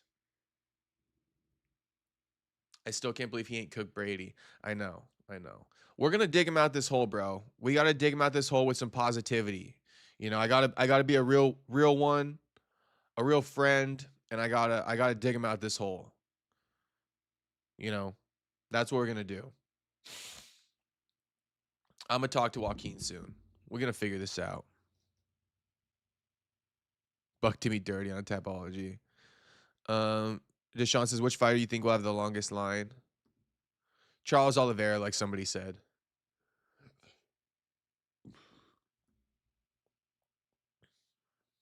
Between Dern and Poirier. You watch NBA? Not really, Ro. I mean, I know about the NBA, but I don't really watch it. Okay, you guys want me to do picks, huh? For the Figgy fight, for the Figgy thing? No UFC this week.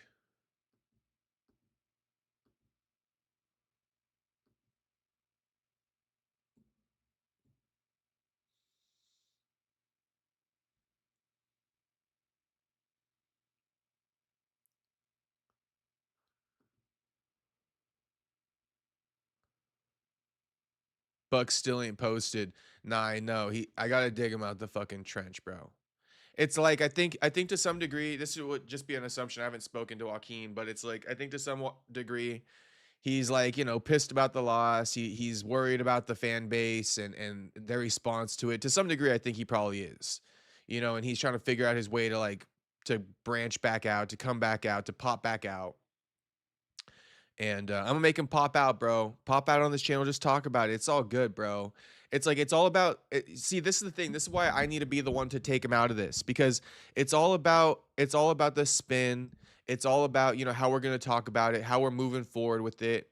And he needs me. He needs me to help him move forward with it, because I need to put out the narratives that his loss ain't nothing. Fuck Brady. Fuck this guy, and he needs to buy into it. To be honest, Joaquin needs to buy into what I'm gonna do, you know, and he needs to double down and agree and be like, yeah, fuck Brady. I don't give a shit about that loss. I shouldn't have taken that fight. We're moving forward. We're only fighting hitters. Brady's goofy. And then he can also be real. He could be real and talk about shit. My wrestling wasn't that good that night, and I got no excuse for it. I don't know. He got to address that too. But it's two things, It's about how we're going to spin off this Brady loss, and then addressing the lack of wrestling in the fight. I'm hot Pistons lost to the Cavs. I have no clue. WWE superstars, only current guys I'm trying to meet is Randy and Braun Breaker, just because his dad Scott Steiner. Who the hell are those guys? Okay, let's do some picks here. But think about it like this: if Joaquin does an interview with somebody else who doesn't really care about his career, they're gonna just it's gonna be such a fucking sad and sorry interview, And it's not like that, bro. We keep going, we keep going, and this interview with me and Joaquin won't be sad and fucking sorry. We're gonna positive spin on it. Everyone's still gonna like him once he speaks about the loss. Song Yadong versus Figgy.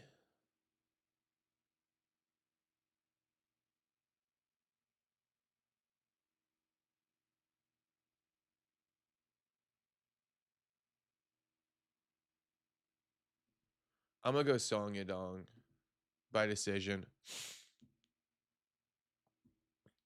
Ming Yang Zhang versus Alonzo Menafield. Ming Yang lost to Johnny Walker.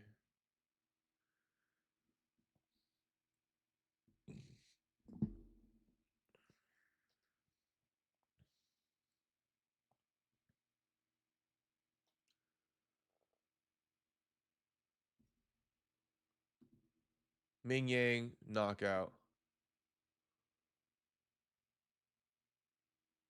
Like round 1.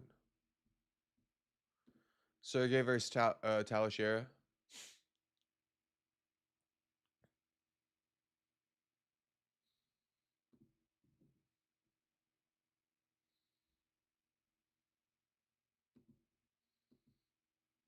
Sergey by decision. Kai Asakura, Cameron Smotherman.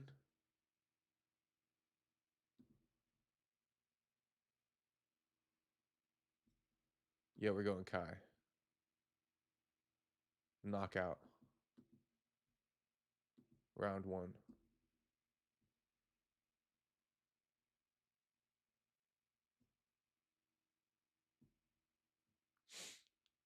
Jake Matthews, Carlston Harris.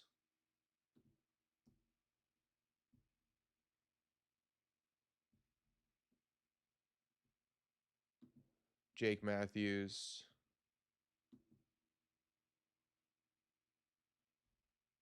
By KO. I don't know, like round 3. Alex Perez, Sumu Derji. I hate picking this shit because Alex Perez is so unreliable. But if he makes it to the fight, I'll take Alex Perez. By a finish, too.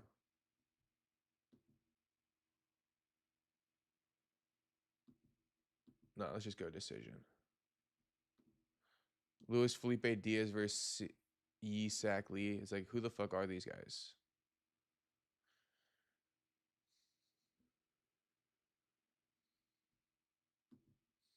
I'm going to go with that guy.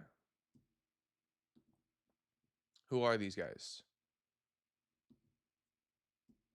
35-9 versus 8-1. China versus Brazil.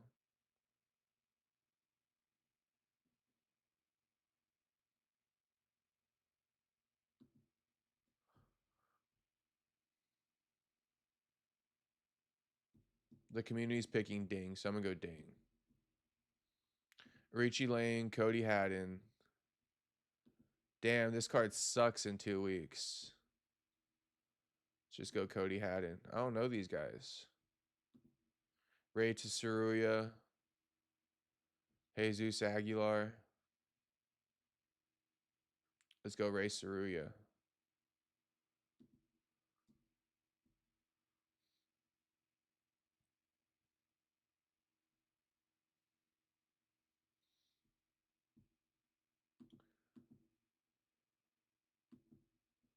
By decision.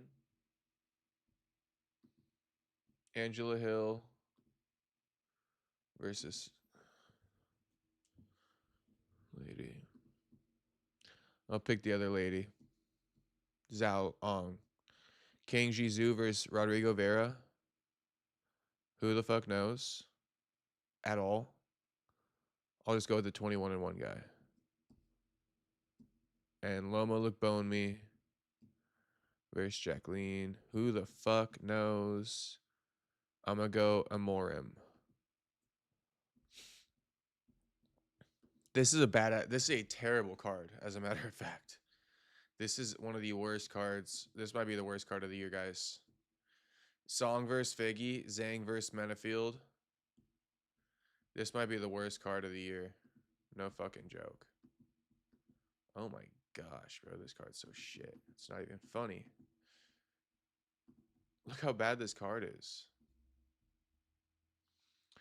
1, 2, 3, 4. Ray Tsuruya seems to be like a prospect, so like I don't want to doubt him completely, but it's like 1, 2, 3, 4, 5, 6. Yeah, the first 6 of the 7 first fights are dog shit. 6 of the first 7 fights are dog shit. 1, 2, 3, 4, 5, 6, 7. Yeah, 6 of the first 7 fights are dog shit.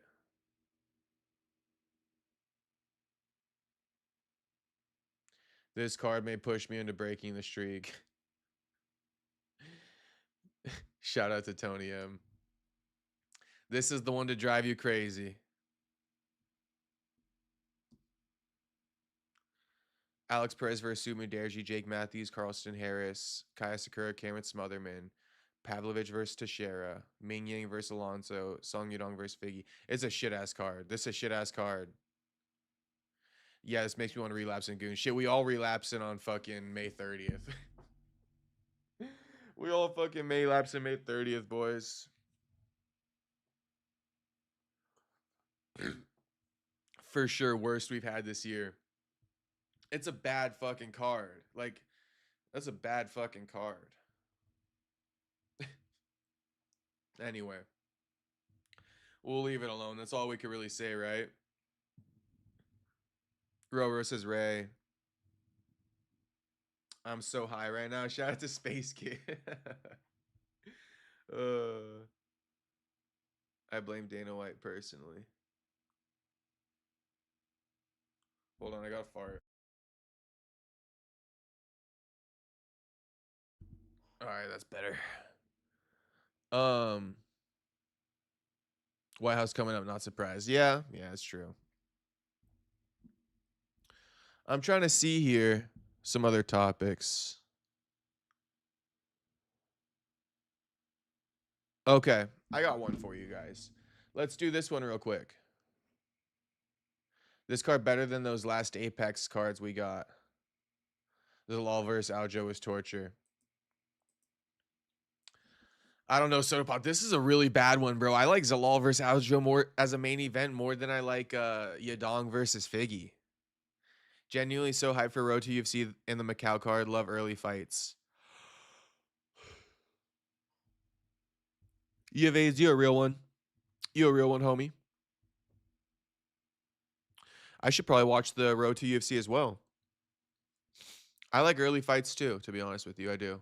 It's a different vibe. It's like a chill vibe. Great way to start the day.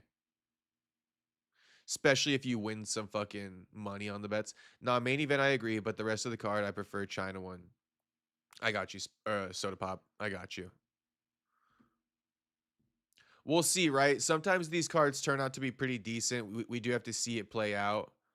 But, you know, it's up there for worst cards of the year. Roro says, what'd you say about Ngannou earlier? I keep missing it. Oh, not much. Not much. I don't got much to say about Ngannou, just that the UFC should re-sign him. You know, the UFC should re-sign him. Stop with the bullshit. I've been seeing, okay, you guys want to take on this? I've been seeing, you know, Ariel and these guys making a big deal. What do you make of the UFC, you know, announcing Conor's return during Francis Ngannou's walkout, right? And a lot of people are like, who cares? And I'm one of those people who's like, who cares, bro? Like, what the fuck do you want me to say about it? And then, you know, I've seen Ariel's takes because I'm trying to figure out, like, what's this point that people are trying to make about it?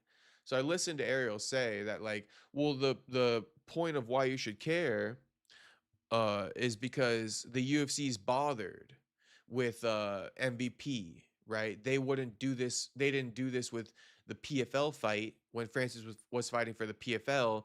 They see MVP as competition.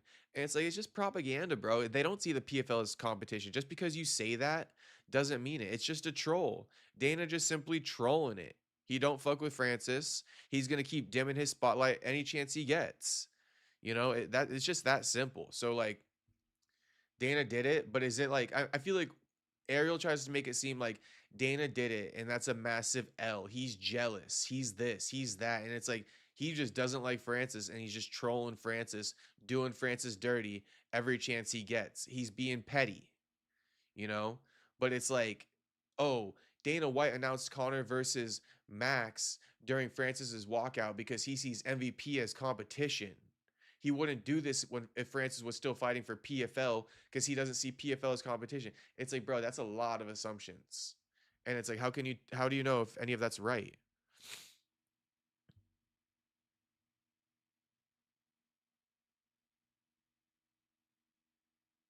I don't understand why they wouldn't have him fight to Spawn instead of Lins. Like, where in the fuck did Felipe Lins get brought up into conversations to fight Ngannou? I agree with that, Shiloh, but I would also say, like, isn't it crazy how if they were in the UFC, to say Ngannou versus Despaigne in the same sentence would just be insane, right? Despaigne never even beat like fucking, you know, he lost to fucking that one dude, the football player, right? Despaigne lost to the football player. with the dreads and shit, the black guy. Anyway, it's like even Despanier versus Ngannou. Technically, it really shouldn't happen or be shanked or be sanctioned if you're going off the merits of the ranking systems. And I think the reason why they did Felipe Lins first is so that they could showcase another Despanier fight. You know, they just basically gave toss-up matchups to bigger names. You know, Despanier, Ngannou, Parnas. It was all toss-ups to the bigger names, right? Namo, Fazil, all toss-ups. It was guaranteed wins. UFC fumble France is so bad. I agree. Dana being petty with Francis and not John Jones tells me all I need to know about the guy. Like, it's clearly Dana being weird. I will say though, you have AIDS now. Dana's being petty with John Jones too, as you can see, but he wasn't for a while. Francis still is still the best heavyweight in my opinion. That's why he should be re-signed to the UFC. You know, because he's still the best heavyweight, arguably, and we just want to see it. Stop, just cut the beef. We don't care anymore. I'm interested in MVP and UFC competition, and I think looked stupid not under how the question related to him. I don't know what that means, but there's no competition between MVP and UFC unless MVP hosts more events and they triple their roster. Right now, they got a roster that could make up one event, right? They need to at minimum triple it. Have fresh faces to tote out for 3 events with no overlap. Then they might have something. Francis didn't get cut. He waited out his contract and shit. He fought it out. He didn't re-sign with them before Cyril gone. He fought it out.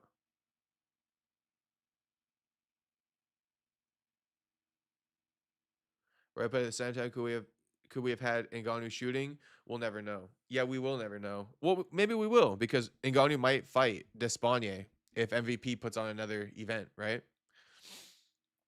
It would have been somewhat competitive. No, it would have, but I'm just saying in terms of the UFC, Shiloh, right? If they were in the promotion of the UFC, it would almost not be a sanctioned fight just because like Despanier never even became a ranked fighter and Ngannou was the defending champion. You know, that's what I'm trying to say. And it's just funny to see that like you could basically just take any 2 former UFC fighters, even if it's a former champion and an unranked guy, and they could fight and it could be sanctioned. It's kind of like legal murder. You know, like these rankings mean something. You can't just toss somebody up in there that's not ready and get them fucking killed. You know, that's what I'm kind of saying with it. And it's just crazy that like you can do that if it doesn't exist in the UFC. Like Felipe Lins versus Ngannou was even worse than Ngannou versus Despanier.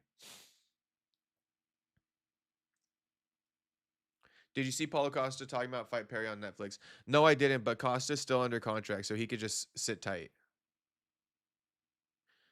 Yeah. If Austin Lane is the one who beat fucking Despanier. That's what I mean, though, right? If Austin Lane isn't getting knocked out, neither is Francis TBH, and that's what I mean.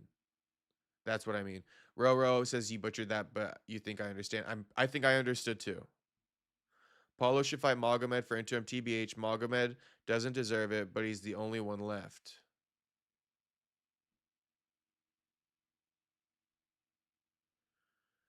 Yeah. Paulo at 205 could also just fight Olberg or something if he wants to. Or Hamzat can move up to 205 and fight Paulo. I should have clarified I was talking about that French guy. Gravy, to be honest, I have no clue who you talking about. French guy? You mean Despanier? Despanier got cut. Despanier got cut, Gravy, yeah. He got released or he didn't get re-signed. They probably wanted Ngannou versus Despanier for MVP 2 now that I think about it. No, that is what they were trying to set up. Perry versus Masvidal on BKFC would be generational. I know, but Masvidal under contract with the UFC still. I think they're done loaning him out. I'm a big Francis fan, but I want to see him fight top guys. UFC / Dana did him so dirty. Yeah. Francis also, you know, he pissed him off. We're not going to see him fight good guys, I don't think, because Dana's pissed, but I would like to see it as well. MVP should bring in Fedor's PFL prodigy. Yeah, they could. Nemkov did work in Bellator. Haven't seen much of him recently. I think he lost in PFL.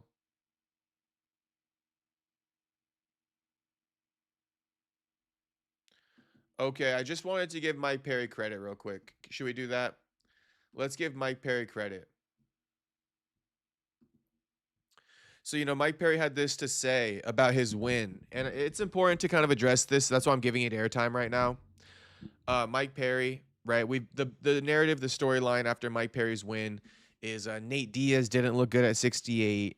Nate Diaz needs to retire. Nate Diaz this. Nate Diaz would have beat Mike Perry if he was 5 years younger, right? We are saying all this stuff, and it's really disrespectful to Mike. And Mike, I'm sorry, homie. I'm sorry. I got caught up in some of the storylines, and none of it really involved you. And that's my bad. That is my bad. I think it's just something about Nate where like, he's just a main fucking character, bro. It's hard to take the shine off of Nate and put it on someone else, even when he loses emphatically like that and gets stopped, right?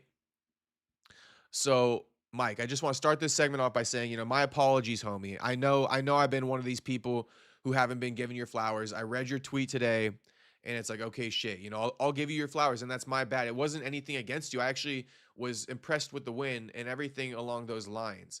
It was more so just a failure to realize that the credit belongs to Mike and it's not the story of, poor Nate Diaz. Kind of like how, we're talking about Yuri so much and I said Olberg deserves the credit. Same thing here. Everyone talking about Nate Diaz, fucking Mike Perry deserves the credit. So here's what Mike Perry said. Leon was just champion. Nate just almost knocked him in the fourth and fifth of their fight. The fact it went that far is just not going to happen with the energy I'm bringing, which is like, is he calling out Leon?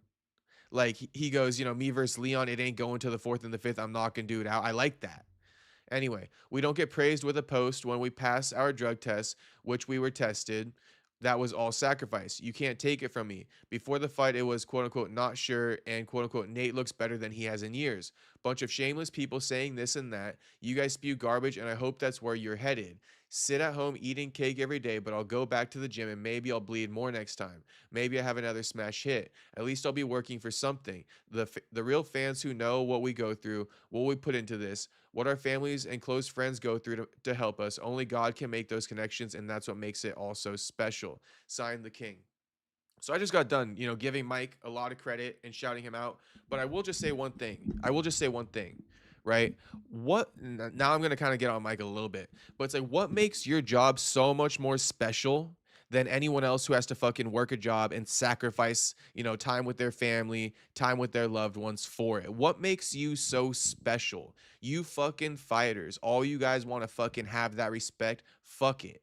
Fuck your respect. I respect you, Mike Perry, but not because you fucking, what you go through for the fight camps, for your family and your close friends that no one sees. I don't give a shit. You know how much shit that everybody goes through in their daily lives for their families and their close friends that you don't give a shit about, Mike? So it's like, you fighters, enough with this shit. Like, oh, we sacrifice so much. The least we could get is respect. Fuck it. You know what I mean? We either like you or we don't. We fuck with you or we don't. And luckily for Mike, I mean, I wish he didn't kind of end it with that, because it's like, Mike, it's not about even what you do in the dark, right? Because everybody does shit in the dark. It's about what you show in the fight. And Mike always shows out in the fights. I wanted to say this too. I'm kind of going back and forth with dissing Mike and not. I'm just saying this one thing where it's like, bro, stop fucking expecting everyone to glaze you because you sacrifice for your family. Everybody sacrifices for their family in different ways. I sacrifice for my family in my own ways. You feel me? My fucking mother sacrifices shit for me in her own right? Does that mean people need to respect my mom because of what she does for me? No. You know what I mean? And I don't need to respect Mike for what he does for his fucking family, so to speak. Like, I'll respect you for what you show in the octagon, for what you show in the cage, for putting BTA. I'll respect you for that. It just annoys me because a lot of boring fighters cope like this, right? It's actually not against Mike, because Mike doesn't need this. He's a great fighter. He's not boring. He's super exciting. But a lot of boring fighters who get a lot of criticism, this is their go-to, right? Real fans know what we go through, what we put into it, what our families and close friends go through to help us. It's like, bro, usually shit ass fighters have this cope and it's annoying as fuck. So that's why I did say that, but it doesn't really apply to Mike. Now back to the positivity for Mike, right?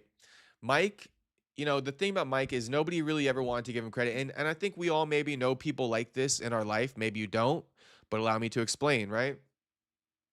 Mike was always the outcast. Mike always went to the beat of his own drum. I mean, to be honest, people probably thought Mike was a little bit crazy, a little bit cuckoo, right? A little bit like a crackhead. Oh, don't take that guy seriously. He kind of a loose cannon. Nobody really knows what he's up to. He's super unpredictable, right? But that's what makes Mike Mike.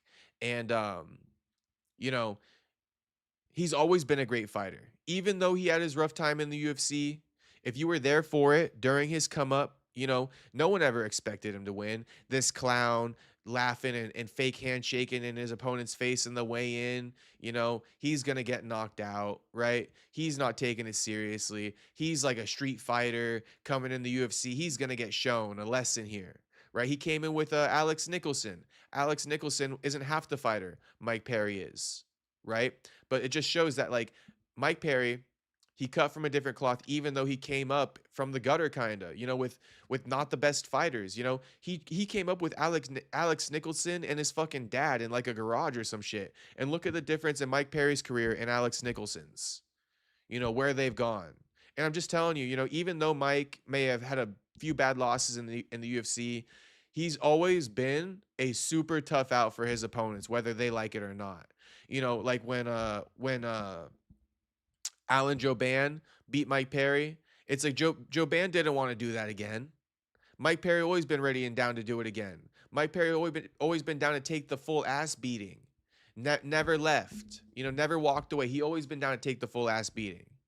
So like I respect Mike. I think his UFC career was super underrated. The losses don't just mean negative all the time.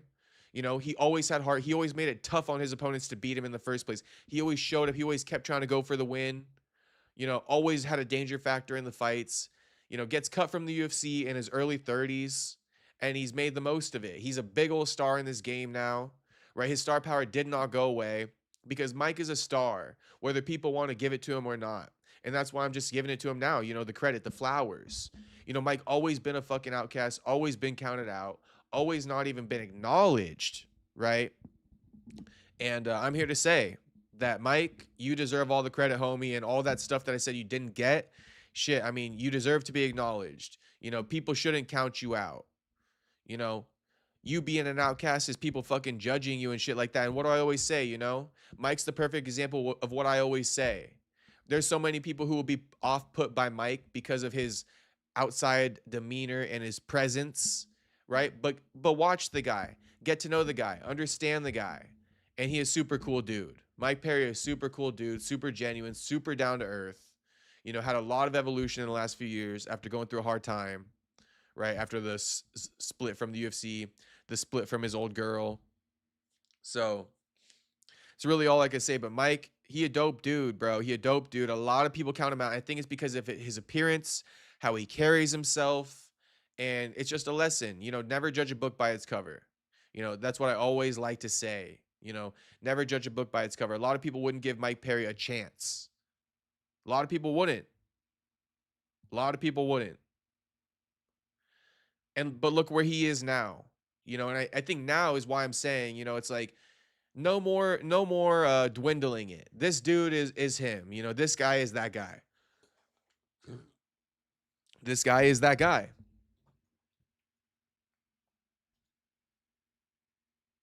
It was funny when he had his little baddie coach corner him. I know. Also, never had a proper training structure in the UFC. Yeah, he did have a weird situation going on, I think. Perry's the GOAT, bro. Come on. No, I know Double Worlds. Come on. I just got done giving him like the Master Glaze session.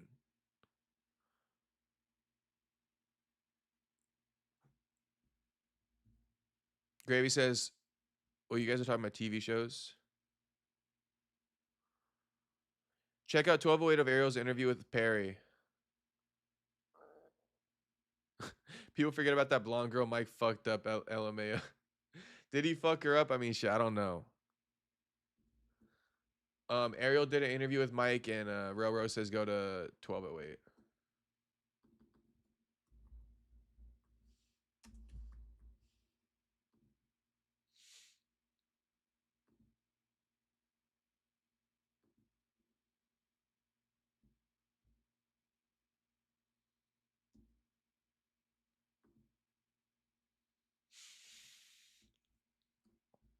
The night on the program. We had a chance to speak after the fight, but I had a few more questions, believe it or not. To me, it's the same, but just knowing you and knowing how fighters think, I was wondering if there was any part of you being like, bring him out for one more round so I can actually finish him emphatically, if you wanted that head, so to speak.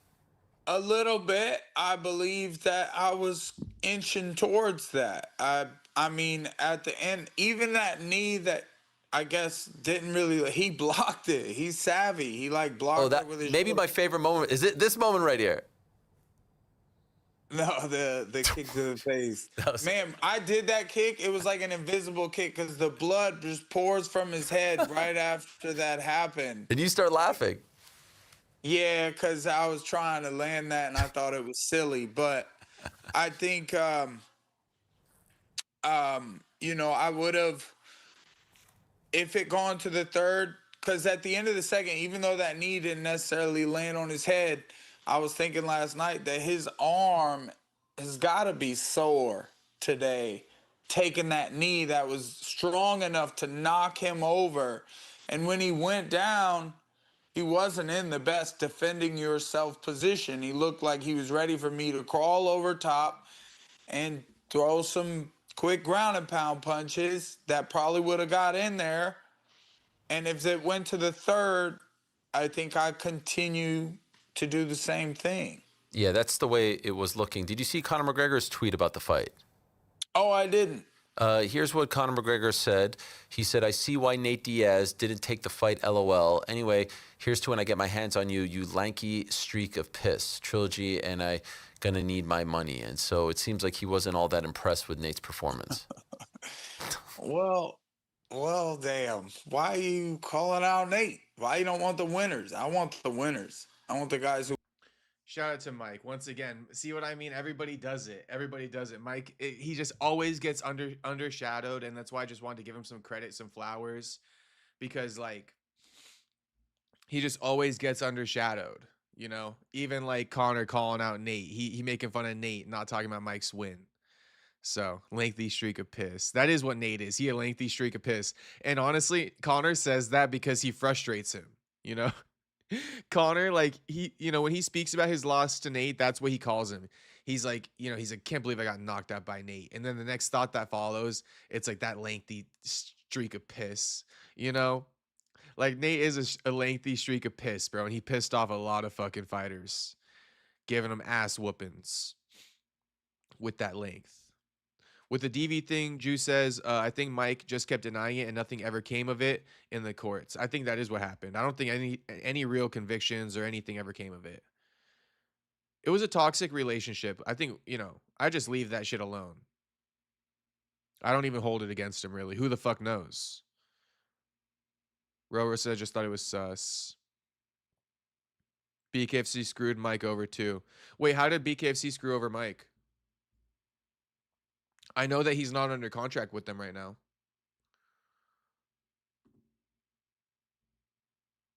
One of the last things I just wanted to touch on real quick was Ryan Garcia. Ryan Garcia, Conor Benn. I guess it's booked for September 12th in Vegas.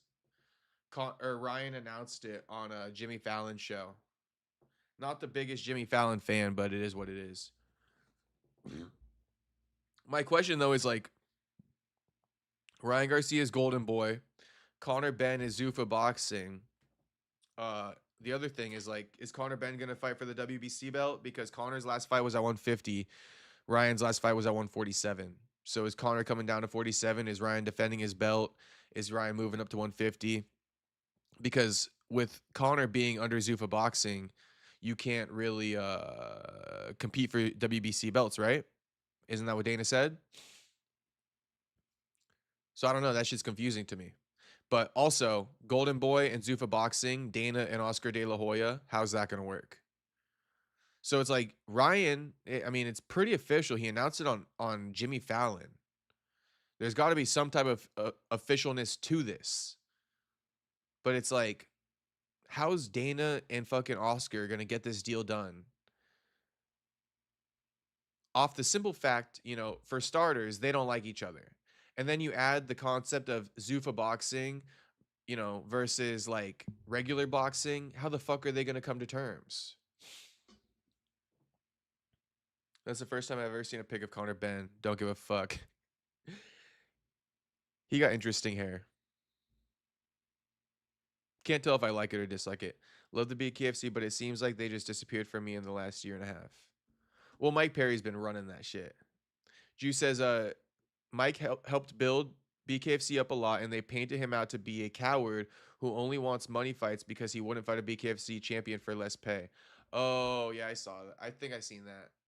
And it's like, for Mike Perry, it's like, bro, BKFC, build up your guys so that they're worth fighting, right? BKFC's failing in the promotional aspect, and they can't build up any stars for him to fight and generate money off of. So they got to keep bringing guys in the Jake Paul route.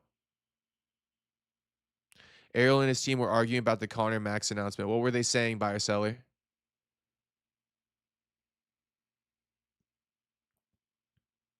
They argued about it for like 15 minutes. I don't want to watch too much Ariel, but tell me, like, what's the argument with the announcement? Oh, they're talking about it in terms of like during the Francis Ngannou walkout. Is that what they're talking about for 15 minutes? Conor Max announcement happening during Ngannou walkout. It means nothing, bro. It means nothing. It's a nothing burger. BKFC is a good time. Yeah, they were talking about Conor Max, huh? They were also arguing about the pre-show.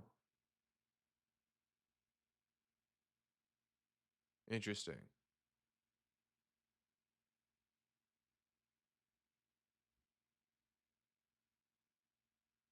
They argued about the pre-show for 15 minutes, but they argued about the announcement too. White House pre-show. Interesting. Okay. I'm good on watching it, but if you want to give me more context, I'll read it. But I'm good on watching it.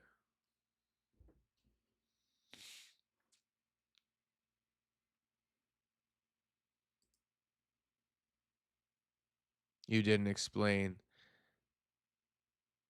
Yeah. Nitro and I can't explain. I was just gonna say Nitro and I want you to explain, homie. Nitro and I want you to explain.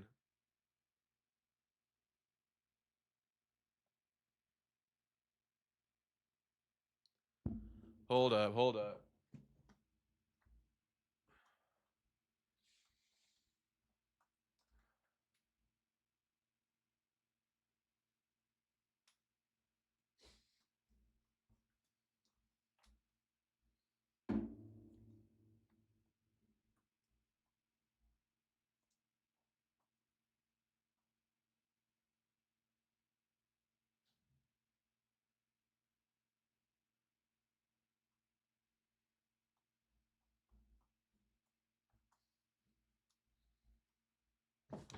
I saw someone keep asking, or I saw someone ask if they got any updates on the upstairs neighbor.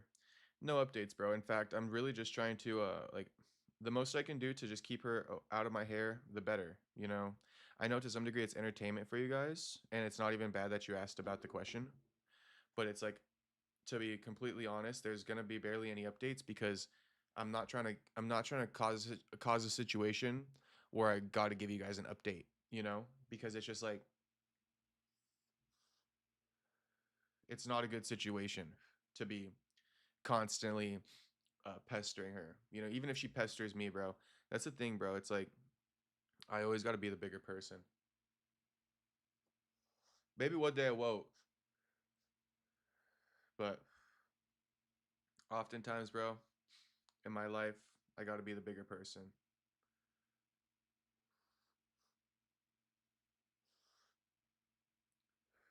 I guess that's a downside of being emotionally intelligent.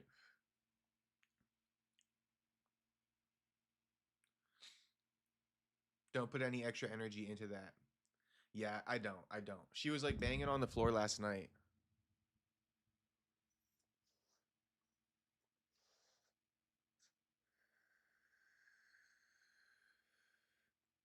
before I hopped on stream because I was talking on the phone.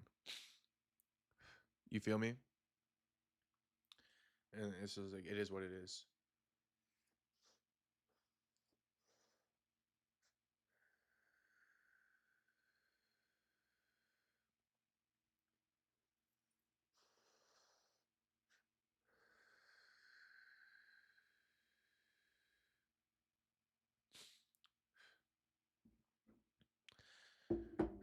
Just smoked on a little roachy there.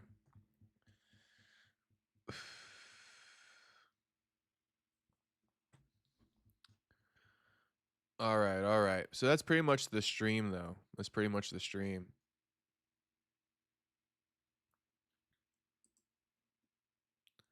All right, boys. All right.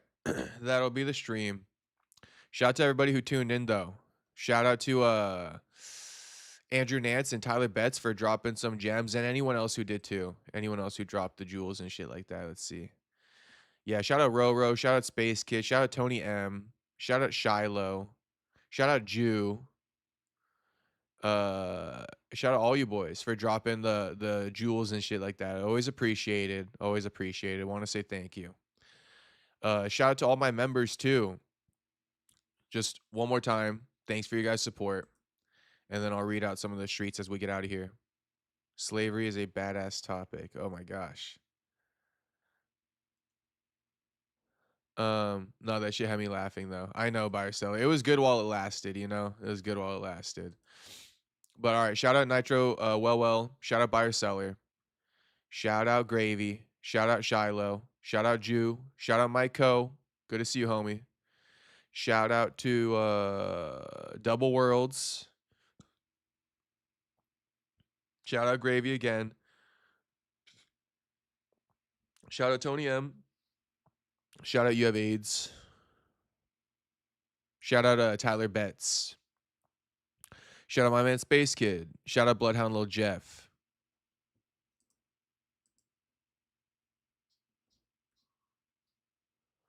Oh, we can't even get to the top of the chat right now. I can't even see who else was in here. That's like all I got because I scrolled to the top. But shout out like Dun Daughter and shit. Shout out Otto. Shout out Perfecto. Shout out all the regulars. I'll see you guys tomorrow, but I gave you guys a longer stream today as promised. 2-hour stream. Buyer seller says I'm going to start sending you links and timestamps for video references. Please do. All you guys should actually. All of you guys should. You know, definitely do that. In fact, I was thinking about this. Everybody who's still sticking in chat, it's good because you guys are the hardcores who really, I feel like, listen. The people who dip as soon as I say it's over with, they're still chill too. But I'm saying you guys are probably the ones who actually listen to me and will do what I say to some degree. So I would just add to a buyer seller saying when he goes, I'm going to start sending you links and timestamps for video references. One idea I had recently, just to kind of interact with you guys a bit more and have it, I don't know, yeah, a bit more interactive, right? Is I would like for you guys, anyone who wants to do it, it could be a segment on the show where like you guys just basically DM me on Perry Punch and I'll look at my message requests. I'll dig through them. But we could do Q&As maybe at the end of the streams or something. So just DM me through Perry Punch. And then any questions you guys have, we could do a segment at the end of the streams where I shout out your IG, right? I read off the question and then I give you guys an answer. So on top of also sending me links with timestamps for video references, you know, DM me questions, DM me about topics. You know, this happened today. What do you think? Right? If you guys think about me when a topic happens, you should DM me and ask me the question. And then at the end of the streams, we can go ahead and, you know, answer them.